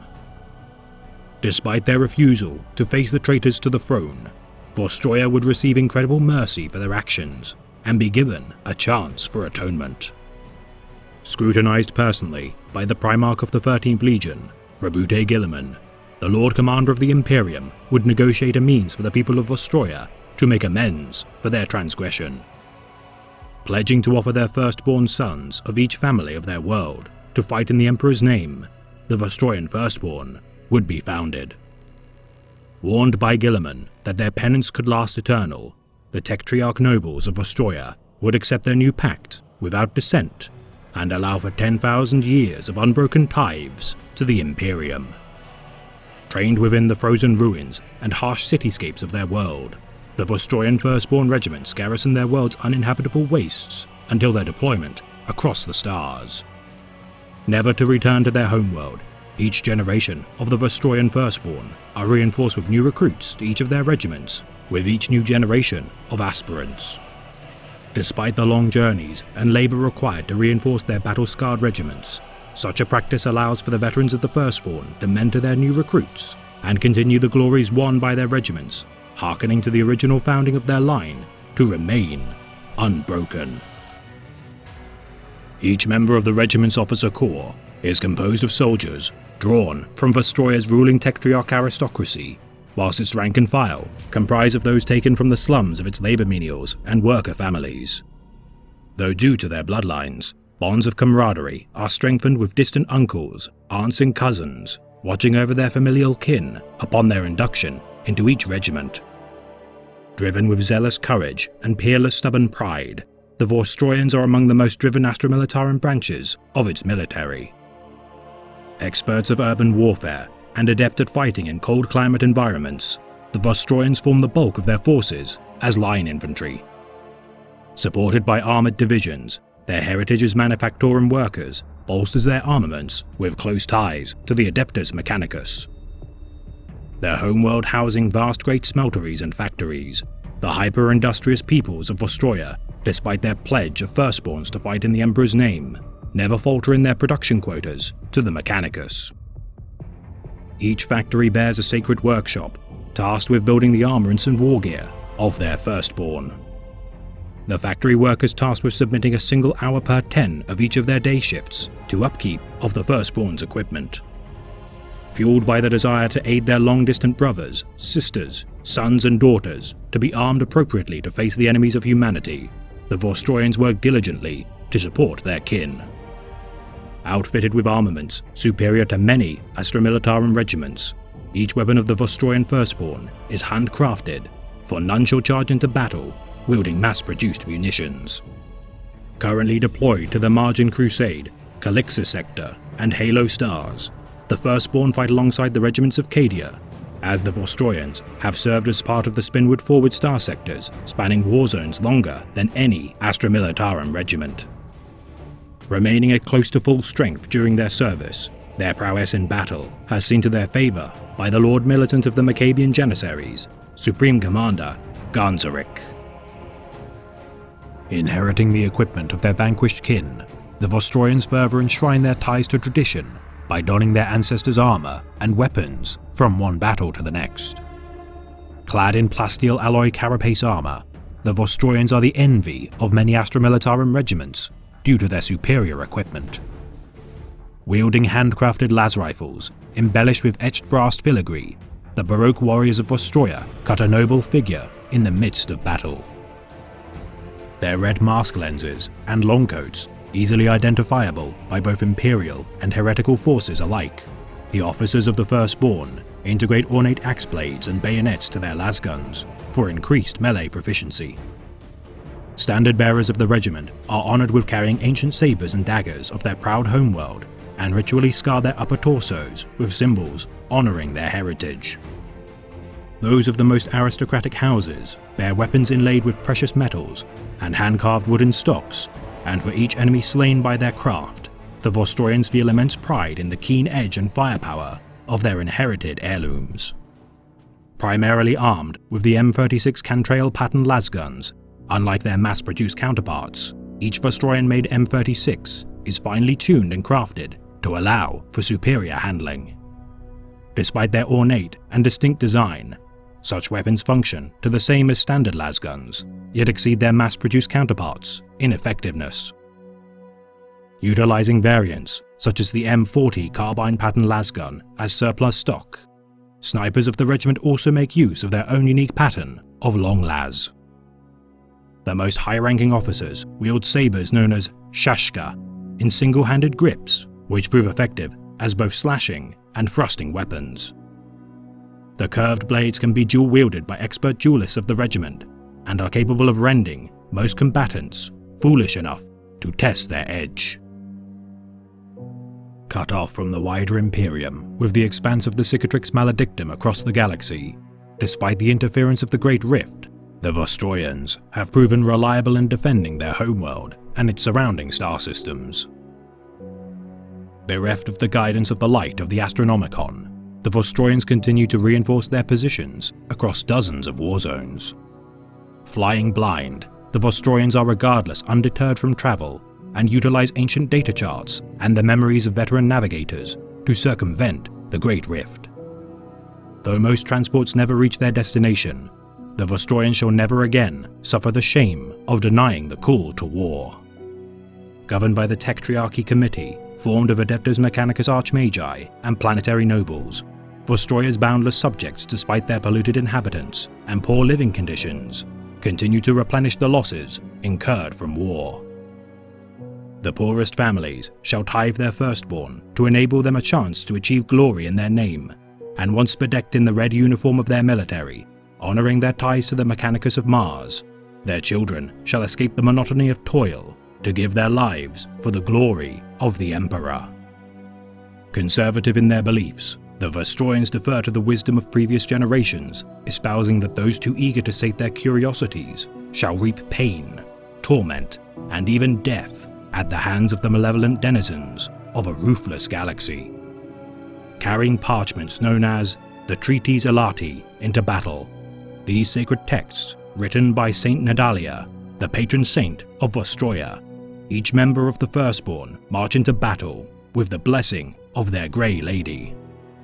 Utterly devoted to the Imperium and its creed, the Vostroyans treat Astra Militarum regiments showing less devotion with contempt.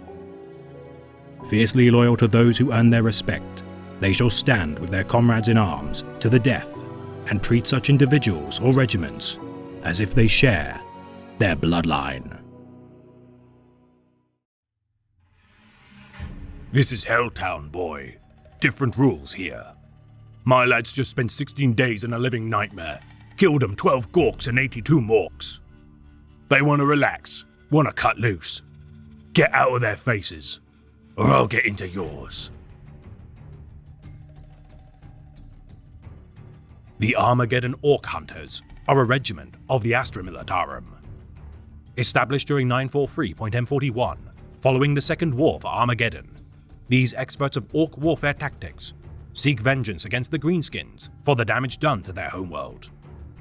Fighting their nemesis on their own terms, using their own strategies and armaments against them, these adaptable warriors are ill-regarded by all branches of the Guard stationed on Armageddon.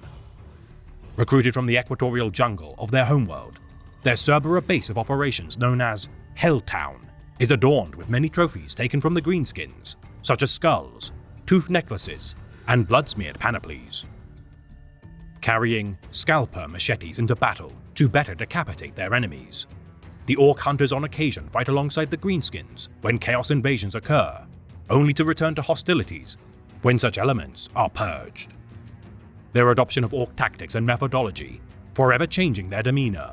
It is said that with each passing cycle, the Orc Hunters of Armageddon sacrifice a piece of their humanity in order to assimilate the traits of their most hated foes. Their ultimate objective, to rid the jungles of Armageddon Secundus of the Greenskin menace, their fire sweep teams armed with flamers root out all infestations with merciless efficiency. Using Orc weaponry retrieved from skirmishes, the regiment requires few resupplies in order to function, over time preferring shooters, sluggers and choppers to Imperial weaponry. Known as the Skull Takers, by virtue of their regimental pin badge of an Orc skull, these fearless warriors delve further into barbarism in their attempt to use their understanding of Orc behavior against the Xenos.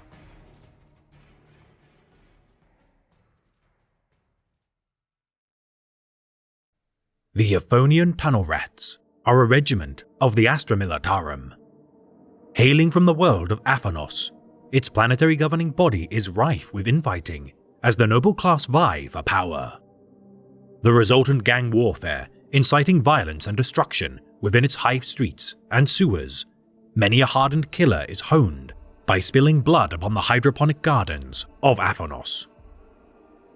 Drafted as part of the Imperial Tithe, these experienced urban warfare specialists excel in close combat and are adept at quelling heretic uprisings within hives and mining colonies.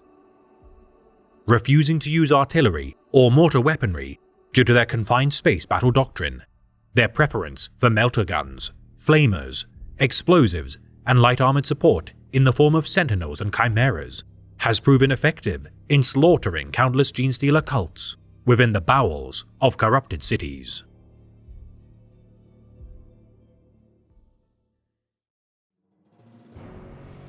We ain't much on paper. A single regiment, dozen companies, a few detachments of support, bits and bobs. Not much on paper. But you take 1 million men and you throw them into the fight, and you keep them fighting till for every 10 you started with, you got only 1 man left. Till just the toughest, just the smartest, just the bleeding luckiest are still breathing. And then you send them out again. And of the 10 men who fought, they were tough. 9 find they weren't tough enough. Of the 10 who thought they were smart, 9 find they weren't smart enough. The 10 who thought they were lucky find their luck's run out. Imagine who you've got left after that. And then you send them out again till you've only got 1 in 10 of those still kicking. That's us. That's the Brimlock 11th. We ain't much on paper, that's true. But that's the only place we ain't.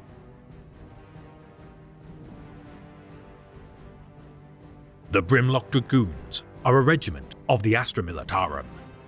Hailing from the world of Brimlock, their service within the Lifesh sector during the Damocles Gulf Crusade exemplified their preference for armoured fist squadrons of mechanized infantry. Their late Industrial Revolution era homeworld, a bastion of heavy manufacturing within the Ultima Segmentum, their semi-automated production lines are manned by millions of workers who line the pockets of their wealthy, entrepreneurial overlords. The poorest slums of the planet regarded as rookeries, many who toil within such deprived conditions wish to one day escape their labour as they work tirelessly to produce high-quality ornate military equipment and rifles.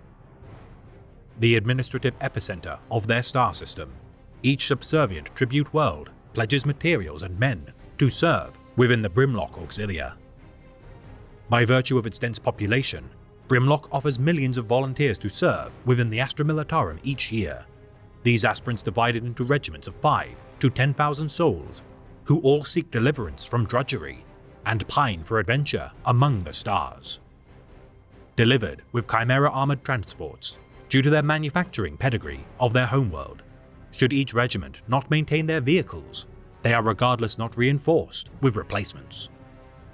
Carrying kukri knives as standard, soldiers drawn from the tribute world of Marguerite prefer falcata heavy chopping blades, with such warriors known as fell cutters by their peers. Their artillery and sapper specialists, commonly nicknamed Beards due to their tendency to abandon shaving. Other specialists, such as their Rough Riders, are named Horse Dragoons, such cavalry noted for their gold and silver ceremonial armour, which their fellows call Tin Bellies. Inheriting the fatigue colours and heraldry of regiments, either retired or destroyed, the soldiers of Brimlock are under no illusions regarding how little value their life is worth. Consolidating regiments too few in number to function optimally, only the most decorated survivors retain their heraldry and are assigned as members of the Colour Guard. Only the Colour Guard return to Brimlock, for any regiment capable of functioning shall continue to fight. The ranks of the elite Colour Guard instead serving as leaders of new regiments or Schola Progenium tutors. Preferring to fight within defensible positions, their use of deployable outpost vehicles from orbit allows for quick installation within high-value territories.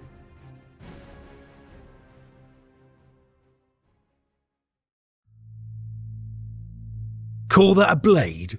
I'd sooner march before an orc horde naked than trust my life to so insignificant a shard of steel. The Brontian Long Knives are a regiment of the Astra Militarum. Hailing from the hive world of Bront, within the Golgena Reach subsector of Calixis, this reward for the 33rd Army Group's service during the Angevin Crusade has since cultivated a violent yet disciplined populace. Hastily industrialized by the efforts of the Adeptus Administratum, the descendants of the gloried guardsmen who won their homeworld through blood and toil cultivated their own methods of waging war. Establishing clan houses from the traditions of the Astra Militarum regiments of their ancestors, disputes between clans are resolved through massed battles of honor. Armed with ritual blades which prevent grievous wounds, The scars incurred from such battles are worn with pride by their bearers, those displayed on their faces, arms or chest, symbolizing their greatest victories, whilst those on their back represent lashes of a jailer's whip or wounds incurred from fleeing the battlefield. Fighting alike to their ancestors of yore, the Brontians eschew ranged firearms whenever possible, in favour of long-bladed monoknives, often carrying an assortment of them into battle. Gloried for their service during the Meritech Wars and Margin Crusade, their current opposition to the Severan Dominate is fueled by vengeance for the transgressions made by Duke Severus XIII against their domains. Rare to mobilize with armored support, these melee combatants charge into the fray to test the sharp edge of their collection of blades.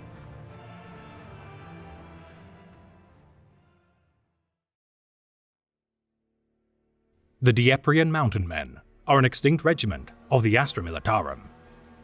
Hailing from the world of Diepa Free, these cragsmen excel at scaling mountainous peaks and difficult-to-scale enemy positions, both on foot and by use of Valkyrie assault carriers. Renowned for their conflicts made against Chaos Space Marine warbands, their campaign of the world of Ladia had been storied as legendary among their ranks. Tasked with the sole responsibility of defending their homeworld from invasion, the regiment ultimately perished by the hands of the forces of Commander Shadowsun during the Tau Empire's conquest of Diepa Free, which they renamed as Il Wolaho.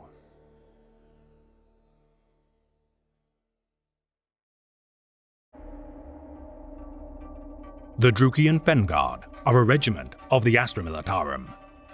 Hailing from the planet of Druk 6, this boggy, feral world shrouded in perpetual mist breeds rugged and resourceful people. Governed by only a token imperial presence, press gangs conscript tithes from each generation's warring clans to serve the Astra Militarum.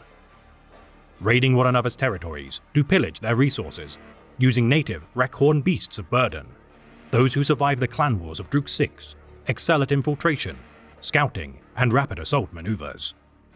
Distrustful of outsiders, the commissars assigned to the Drukian regiments must exploit their hatred of foreigners in order to focus their aggression.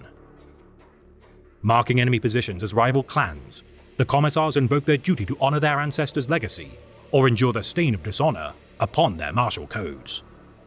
Deployed to hazardous worlds, replete with noxious atmospheres, their cavalry units support frontline infantry, alike to the tactics used by the Death Corps of Krieg. Their traditional clan regalia lacking uniformity, their plaid tartan draping their flak armor is regardless easily identifiable as a marker for their regiment.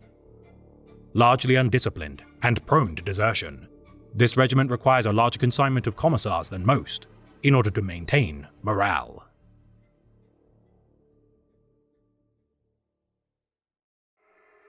The Faeburn Vanquishers are a regiment of the Astra Militarum.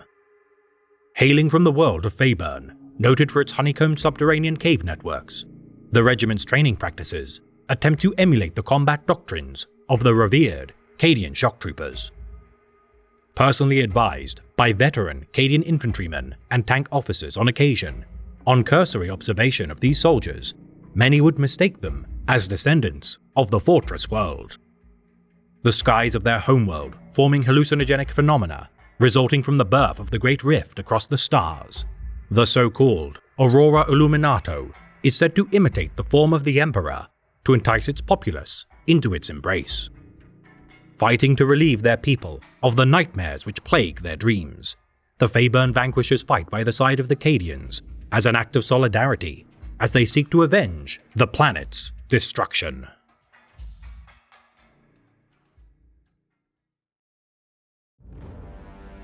The Finret Highlanders are a regiment of the Astra Militarum. Hailing from the mountainous, tide-locked moon of Finret 37, these resilient nomads roam the surface among herds of groks in search of pasture. Unable to control such beasts of burden, each Highlander nonetheless inherits deeds to own such herds and must defend their livelihoods from rival clans. Tithing supplies to the Astra Militarum every 5 cycles, the clan shepherds offer grox meat to feed overpopulated planets within the Agrippina sector and only offer their youths when their harvests do not meet the demands of the Imperium. Their regiments extremely rare to be created, These light infantry divisions, regardless, foster many long-lived veteran soldiers. Clad in their traditional quilted armor, adorned with the cultural trappings of their homeworld, the Finred Highlanders, despite their meager numbers, nonetheless earned glory for the Imperium during Abaddon the Despoiler's 13th Black Crusade, alongside their Kroot allies.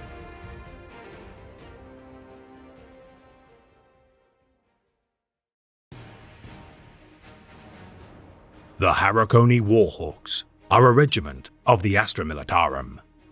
Hailing from the world of Harakon, replete with enormously tall hive cities, these elite drop troopers hurl themselves into the thickest of fighting, using grav shoots similar to the revered Elysian drop troopers. Hunting vapor worms using grav gliders within their native mountain valleys, their culture of fearless hunting practices enhances their expertise at judging air currents.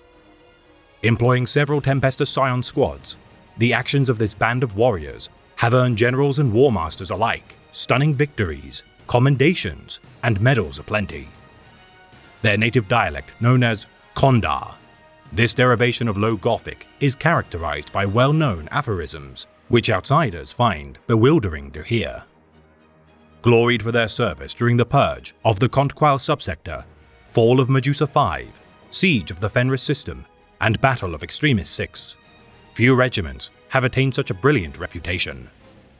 Striking behind enemy lines with devastating effect, this mobile heavy infantry regiment are exceptional at conducting rapid response operations, their pedigree allowing for their equipment and armaments being made to extremely high standards of quality. Supported by Valkyrie and Vulture aircraft, following mass saturation drops, the Harakoni Warhawks spread destruction and disarray among the ranks of their enemies without the use of armored vehicles, such as Leman Russ or Chimera tanks. Overwhelming enemy positions and seizing objectives with incredible speed and efficiency, these children of Harakon disperse enemy positions before falling back to allow their more durable allies to hold gains made by their hands.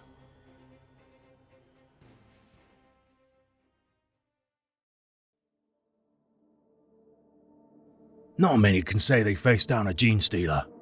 Most that have get killed by a different one seconds later. But I can. I've done it more than once. There's something worse about these ones though. The ones that look part human. They hate you almost as much as you hate them. It's not just animal instinct. You can see it in their eyes, even as they're bleeding out with your bayonet in their throat, their claws still reaching out to slash you up. I pray to the Emperor that I get to kill more. Only extinction's good enough for them. The Indigan Prefects are a regiment of the Astra Militarum. Hailing from the menagerie world of Indiga, these Xenos killers are known throughout the Segmentum Tempestus and Ultima for their brilliant campaigns waged against the Tyranid species. Protecting their planet's valuable megafauna from the clutches of the Great Devourer, their haughty planetary governor, Constantin Principa Argoi, had spent much of his domain's resources breeding Indiga's predators into truly terrifying monsters. His zoo of prized beasts breached by an earthquake, releasing his spoils into the wilds. Unfettered by science nor restraint, such abominations now feast and hybridize among the local wildlife. Turning his once verdant planet into a death world, the Indigans must constantly relocate their settlements to prevent being preyed on. Each prefect tasked with slaying such dangerous predators upon their initiation. All who fail are little more than morsels for such towering monsters. Uniquely suited to combat the Tyranid menace, more than most armies of the Guard, their regiments are highly prized by the Departamento Munitorum when requiring the wholesale cleanse of strategic worlds beset by the Great Devourer. Its veterans teaching new recruits best practice when slaying Carnifex bioforms by use of lascannon barrages, and means to bait Morlocks into kill zones. The citizens of the Imperium rest easier, knowing the Goliath Slayers of Indiga combat among the most terrible foes known to man in their stead.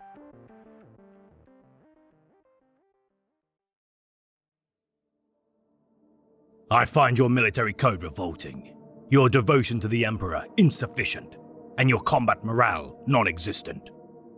But the accuracy of your marksmen, sir, is the finest I have seen this side of the galaxy. The Jopal Indentured Squadrons are a regiment of the Astra Militarum. Hailing from the agri-world of Jopal, all newborns of the planet must pay debts to their governing body from their first drawn breath. Their only options: to borrow money from local aristocrats, or fight in the name of the Imperium. This regiment of the Guard never falling short of their tithes to the Imperium's war machine. Expert marksmen, regarded as among the finest in the galaxy, their impressive accuracy is marred only by their innate greed. Each officer bargaining for greater pay for each enemy slain in battle. The Jopals meticulously record their kill tallies, to be filed in their after-action reports.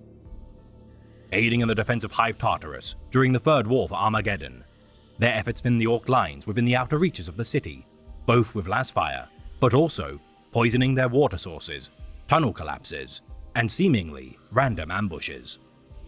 Pretending to be members of the planetary governor's personal guard, in an attempt to procure free Basilisk artillery platforms, their trade of such weapons to an Orc mech resulted in a massive explosion within the Orc staging area due to the Jopal's fitting of plastic explosives to the Basilisk's undercarriage. Intensely hated by most regiments of the Guard due to the Jopal's unwillingness to commit resources until the very last possible moment. In spite of their differences, their alliance with the Death Corps of Krieg proved exceptionally effective in complementing their strategies.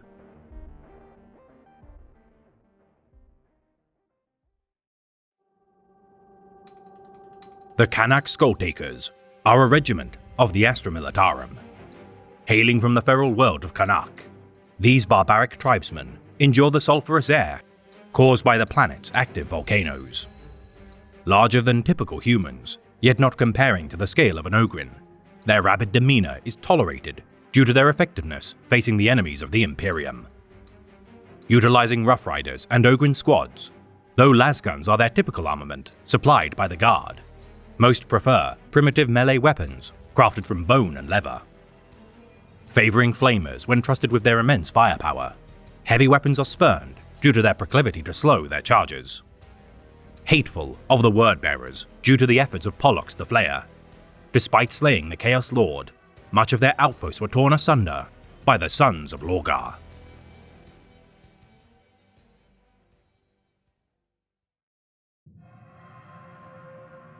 The Lucifer Blacks are a regiment of the Astra Militarum. Founded during the era of the Unification Wars, this ancient soldier caste earned immense glories during the Great Crusade and beyond. Close to being annihilated during the Unification Wars, the surviving members of their order were installed as protectors of high-ranking Imperial officers due to their elite pedigree. Replenishing their numbers following the civil war of the Horus Heresy, the Lucifer Blacks remained on Holy Terror to stand as security for the Imperial Palace. Acting as bodyguards for the High Lords of Terra and Terran nobility, their service during the War of the Beast underlined their long stagnation, standing idle from the most grueling war zones as their martial skill deteriorated due to the laxity of their overseer, Solar General Sayatora. Ordered to confront the Space Marines of the Imperial Fists by Lord Commander Udin Marked Udo, following the devastating assault of the Greenskins' attack moon on Terra, the Lucifer Blacks refused to combat the Emperor's Angels, and instead bent their knee in service to their chapter master, Kurland. Appointing the Grand Master of the Assassinorum, Draken Vangarich, as the new Lord Protector of the High Lords of Terra in their stead, the meddling of the newly promoted Lord Commander, Maximus Fane, proved disastrous. Orchestrating a coup d'etat known as the Beheading, Draken Vangarich murdered the High Lords of Terra and installed replacements of his Assassinorum in their stead. Disbanding the Lucifer Blacks to prevent foiling his plans, their failure to prevent a band of Eldari Harlequins from breaching the Imperial Palace's defenses during the War of the Beast bore credibility to his actions. Re-establishing the Senatorum Imperialis with the death of Vangarich, facilitated by the Ultramarines Chapter Master, Ignafio, and a combined army of 50 Space Marine chapters. As new appointments for the High Lords of Terra assumed their roles, the need for the Lucifer Blacks was now beyond question. Reclaiming their former glories as they began to once more sharpen their skills to combat the enemies of the Imperium, the shame of their ignominious downfall henceforth instilled within them to never again fall from grace. Once more standing proud in the defense of the Throne World's most precious bastion, these sentinels clad in jet black armor, wielding power glaives of the finest craftsmanship, patrol the Emperor's palace to this day.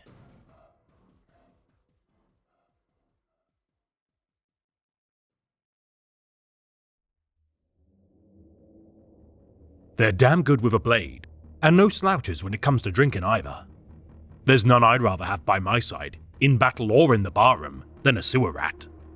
Only thing is, I can never tell when they're joking. The Lugnum Sewer Rats are a regiment of the Astra Militarum. Hailing from the backwater mining world of Lugnum, these light infantry excel in close quarters and confined space war zones. Escaping their lives of backbreaking labor within the ore mines of Lugnum, these reliable soldiers are characterized by dour humor, born of their long maligned reputation. Deployed to shrine worlds, space hulks, and densely populated hive cities, the sewer rats purge corridors and pitch-black depths of heretics and Xenos alike. Regarding casualties as cases of homesickness, as befits their gallows humor, the downtrodden warriors of Lugnum envy those regiments given more pious missions than their own. Recruited from both high and low-born souls, their championing of brawling is the greatest equalizer of their creed, for only in battle is their value earned.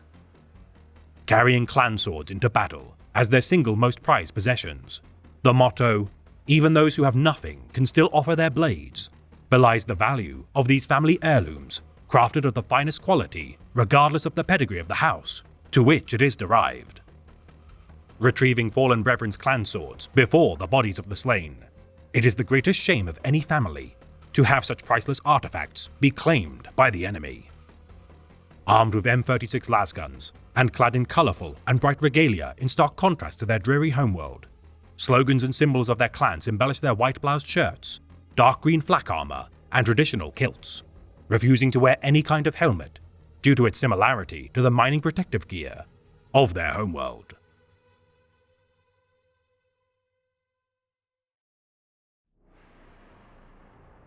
The Miasman Red Cowls are a regiment of the Astra Militarum. Hailing from the space station networks surrounding the Miasma 16 gas giant, these warriors purge the wicked with flamers and hellhounds, spewing gouts of stinking green promethium. Regarded by their peers as fire skunks due to the regiment's sulfur-like odor, many guard regiments refuse to fight by their side, regardless of their pedigree as veterans of the War of Beasts and Orgovan campaign. Equipped with rebreathers and heavy crimson cloaks, the Red Cowls are deployed upon war zones requiring no restraint, as they cleanse a path through enemy lines for their more heavily armored allies to breach.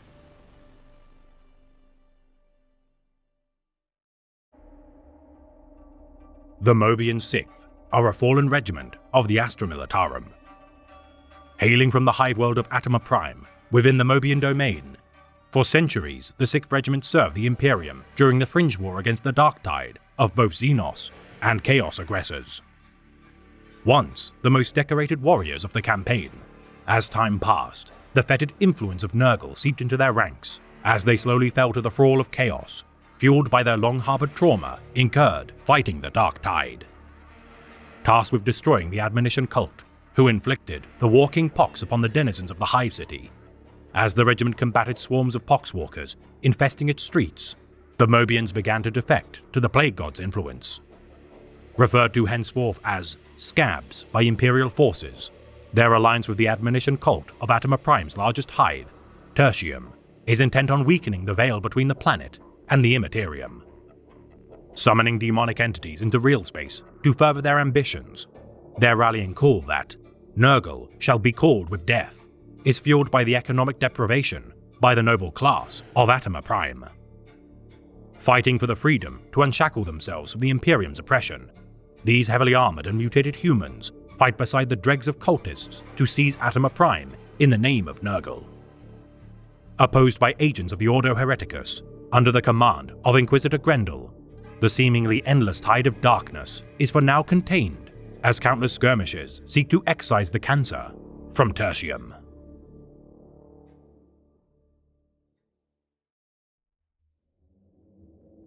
The Mordant Acid Dogs are a regiment of the Astra Militarum. Hailing from the mining world of Mordant Prime within the Segmentum Obscurus, These soldiers excel at fighting within low visibility, confined spaces. Their homeworld within close proximity to the Eye of Terror, the citizenry of this dreary night world harvest bioluminescent bacteria in order to extract its potently corrosive acid compounds.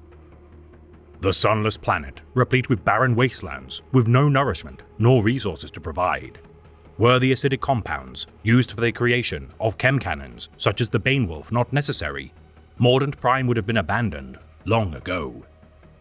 Sustaining their populace within subterranean cave networks to eke out a life of toil and suffering, the mining clans raise hardy people in order to survive such terrible circumstance.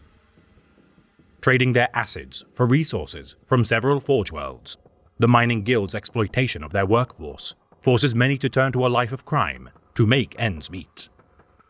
Disgusted by all signs of impurity, those who show markers of mutation are disposed of within the same acid pools which encourage their changes. The extreme poverty and gang warfare breeding resilient people to be drafted into their guard regiment. Escaping the drudgery of their homeworld, the Mordant Acid Dogs revel in the meager freedoms which joining the guard provides, their quartermasters scrounging any and all creature comforts from the Departamento Munitorum wherever such opportunities present themselves. Armed with long-barreled Cantriel patterned lasguns and variants of Cadian issue armor, the Acid Dogs carry excess armaments than is typical of a regiment of the Astra Militarum. Their veterans collecting weapons from their enemies as trophies, it is speculated that their homeworld's proximity to the Eye of Terror has ingrained within their culture subtle influences of the ruinous power's need for collecting such spoils.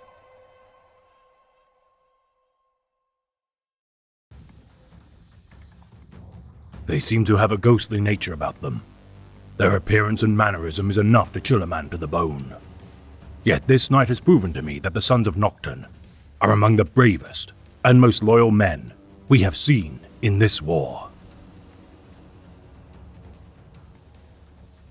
The Nocturne Strike Forces are a regiment of the Astra Militarum. Hailing from the world of Nocturne, these masters of espionage strike behind enemy lines and sow mayhem within enemy positions. Garbed in camouflage and night vision goggles, these guerrilla warfare experts infiltrate heavily fortified positions and plant explosives to cripple their foundations.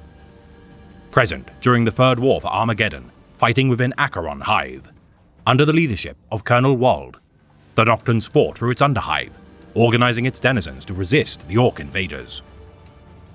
Raiding Orc positions at night, focusing much of their attentions to the east of the hive, their detonation charges heralded an ambush which utterly destroyed thousands of the Xenos defenders. Well regarded by their allies, the strike forces of Nocturne continue to confound the enemies of the Imperium as they stalk the many shadows of untold war zones.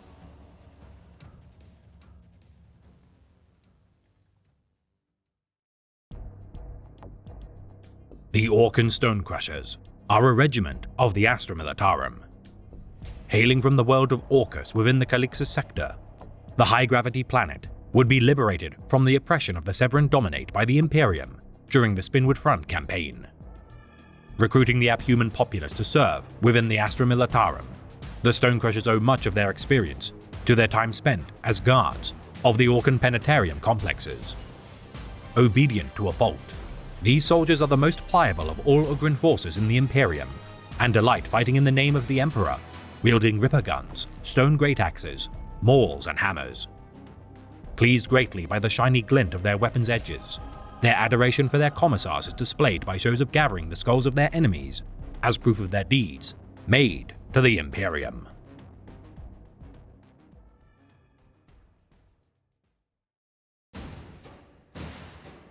At 300 yards, volley fire. Present, aim, fire! The Praetorian Guard are a regiment of the Astra Militarum. Hailing from the planet of Praetoria within proximity of the Segmentum Tempestus naval base of Bacca, the overpopulated hive world is rife with poverty, gang warfare, and strife. Its manufactoria complexes producing goods which enrich the planet's nobles to disgusting levels of income inequality, The rulers of Praetoria are among the richest souls within the entirety of the Imperium. Disciplined and brave warriors all, the Praetorians drafted into the Astra Militarum are disgusted by laziness or blemishes in their rank's uniformed appearance. Punishing those who don't meet the high standards of their parade ground dress code, their draconian methods to maintain discipline within their ranks have regardless achieved impeccable results. Their battle doctrine bearing similarity to that of the Mordian Iron Guard, the Praetorian Guard's perfect firing lines shoot precise volleys of lasfire within the most frantic war zones. Armed with M36 pattern lasguns and clad in their distinctive scarlet tunics, epaulets, and dark blue trousers, these pith-helmeted soldiers refuse to fall back from battlefields, which would break most regiments of the Guard.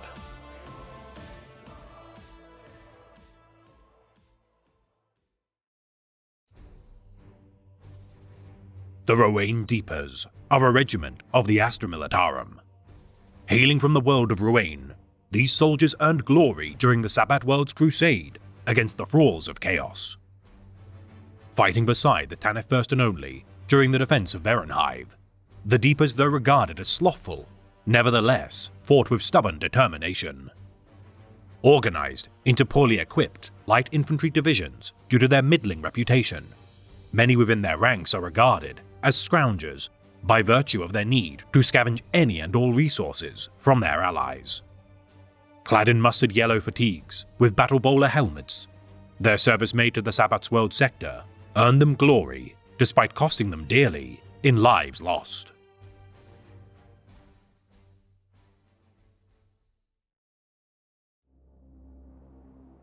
The Royal Volponi are a regiment of the Astra Militarum. Hailing from the world of Volpone, this burgeoning civilization, replete with untold riches and resources, is ruled by a strict class system. Drawn from the aristocracy, regiments such as the 50th, Blue Bloods, self-style themselves as the noblest regiment in the Guard. These arrogant and preening warriors, unwilling to dirty their hands with menial tasks, demanding low-born mill serfs to carry their ammunition crates into battle, none of the underclass of Volpone are permitted to carry weapons into battle to prevent them claiming kills from their betters. Using slurs such as deg, derived from the word degraded, the high caste of Volpone punished their menials for the slightest grievance, much to the chagrin of their allies. Equipped with weapons and armor of the highest quality, their service during the Sabbat World's crusade has regardless earned them much favor for their use of heavy assault tactics.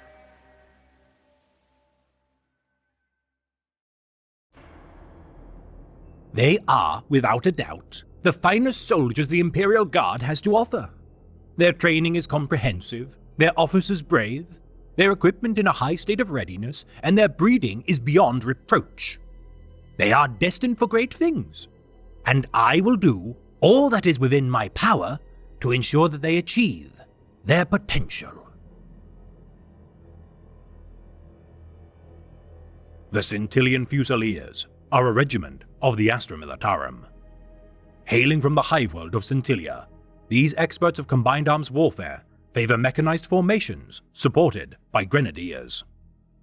Drawn from imperial nobility, each and every soldier of the regiment are outfitted with the finest weapons and armor, trained by the most well-regarded veterans the Departamento Munitorum can provide. Their ostentatious regimental titles, such as Spireborn, Hivejägers, Mortis Wardens, and Golden Regiment, belying their aristocratic ties, the Fusiliers look down upon their allies as low-born rabble.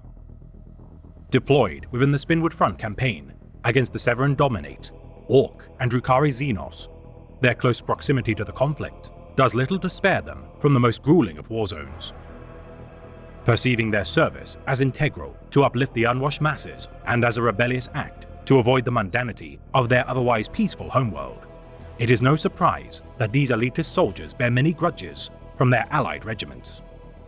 Driven by adventure, political acumen, or the accrual of personal wealth, the ambitions of the Fusiliers are by no means virtuous, most accompanied by servants who assist in menial tasks or the plying of creature comforts. Refusing to aid sieges or inglorious protracted campaigns, these foppish peacocks descend via Valkyrie troop transport to unleash volleys from their mastercrafted weapons before withdrawing to polish their armor.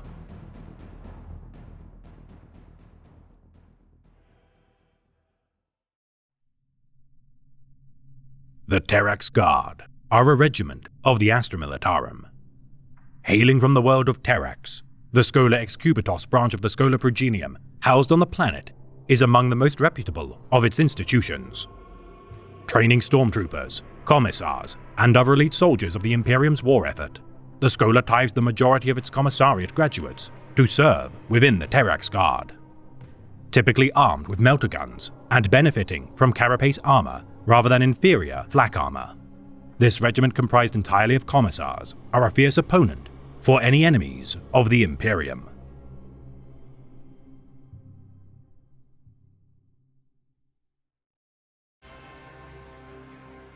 The Truscan Snowhounds are a regiment of the Astra Militarum. Deriving much of their battle doctrine from the legendary Cadian shock troopers, the Truscans receive training from their elite veterans in order to hone their skills. Recruited from the many tribes of Trusca, which excel in unforgiving winter environments, these hardy people have a keen sense for survival and even keener eyesight. Renowned as impeccable marksmen, practiced from hunting the polar predators of their ice world of origin, these warriors have earned much glory when fighting during the War of Beasts.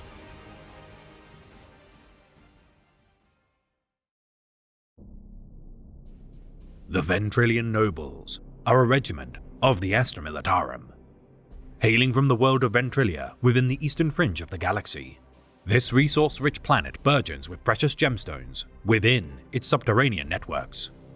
All youths conduct a trial of the lava lakes, gathering as many gemstones as possible from the hazardous environment, and carrying their spoils home without perishing. Those who succeed may use their newfound wealth to buy their way out of conscription, yet the proud military history of Ventrilia shames those who shirk their duty to serve. Donating much of their wealth to the Departamento Munitorum and rogue traders, in exchange, the Ventrilians are dispatched to war zones of glorious repute, rather than drudgery. Armed with lasguns, bayonets, two-handed Zweihanders, and ancestral dueling swords, their plumed dress uniforms of plum purple, gold, and black belies their ostentatious need to sate their egos. Trading the rarest gemstones of Ventrilia to the Adeptus Mechanicus in exchange for an abundance of super-heavy tanks, there are few regiments of the Guard supplied with greater armaments or supplies.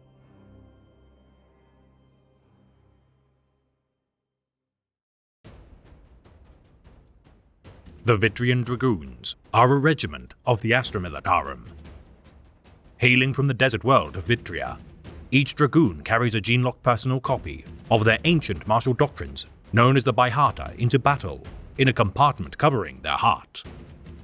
Calibrating their lasguns to fire at maximum power at all times, these heavy infantry clad in form-fitting crystalline armor use such protection to deflect small arms energy weapons. Changing into a suit of camouflage coating at the press of a switch on their belts, the battalions of these well-armed elites are well regarded within many ongoing campaigns. Fighting beside the Volponi Bluebloods, Savlar Chemdogs, Karnak Skulltakers, and Tanith First and Only regiments, these veterans of the Savat World's crusade continue to earn glory in the name of the Imperium.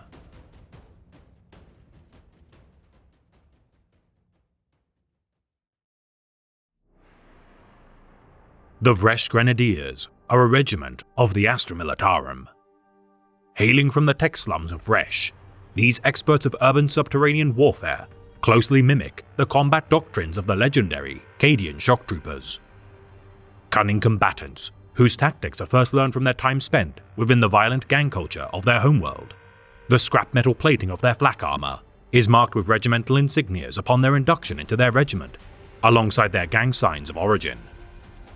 Careful not to tie members of rival gangs within the same regiment, the Departamento Munitorum has on more than one occasion paid for their laxity with the near annihilation of such regiments destroyed using explosives set from within.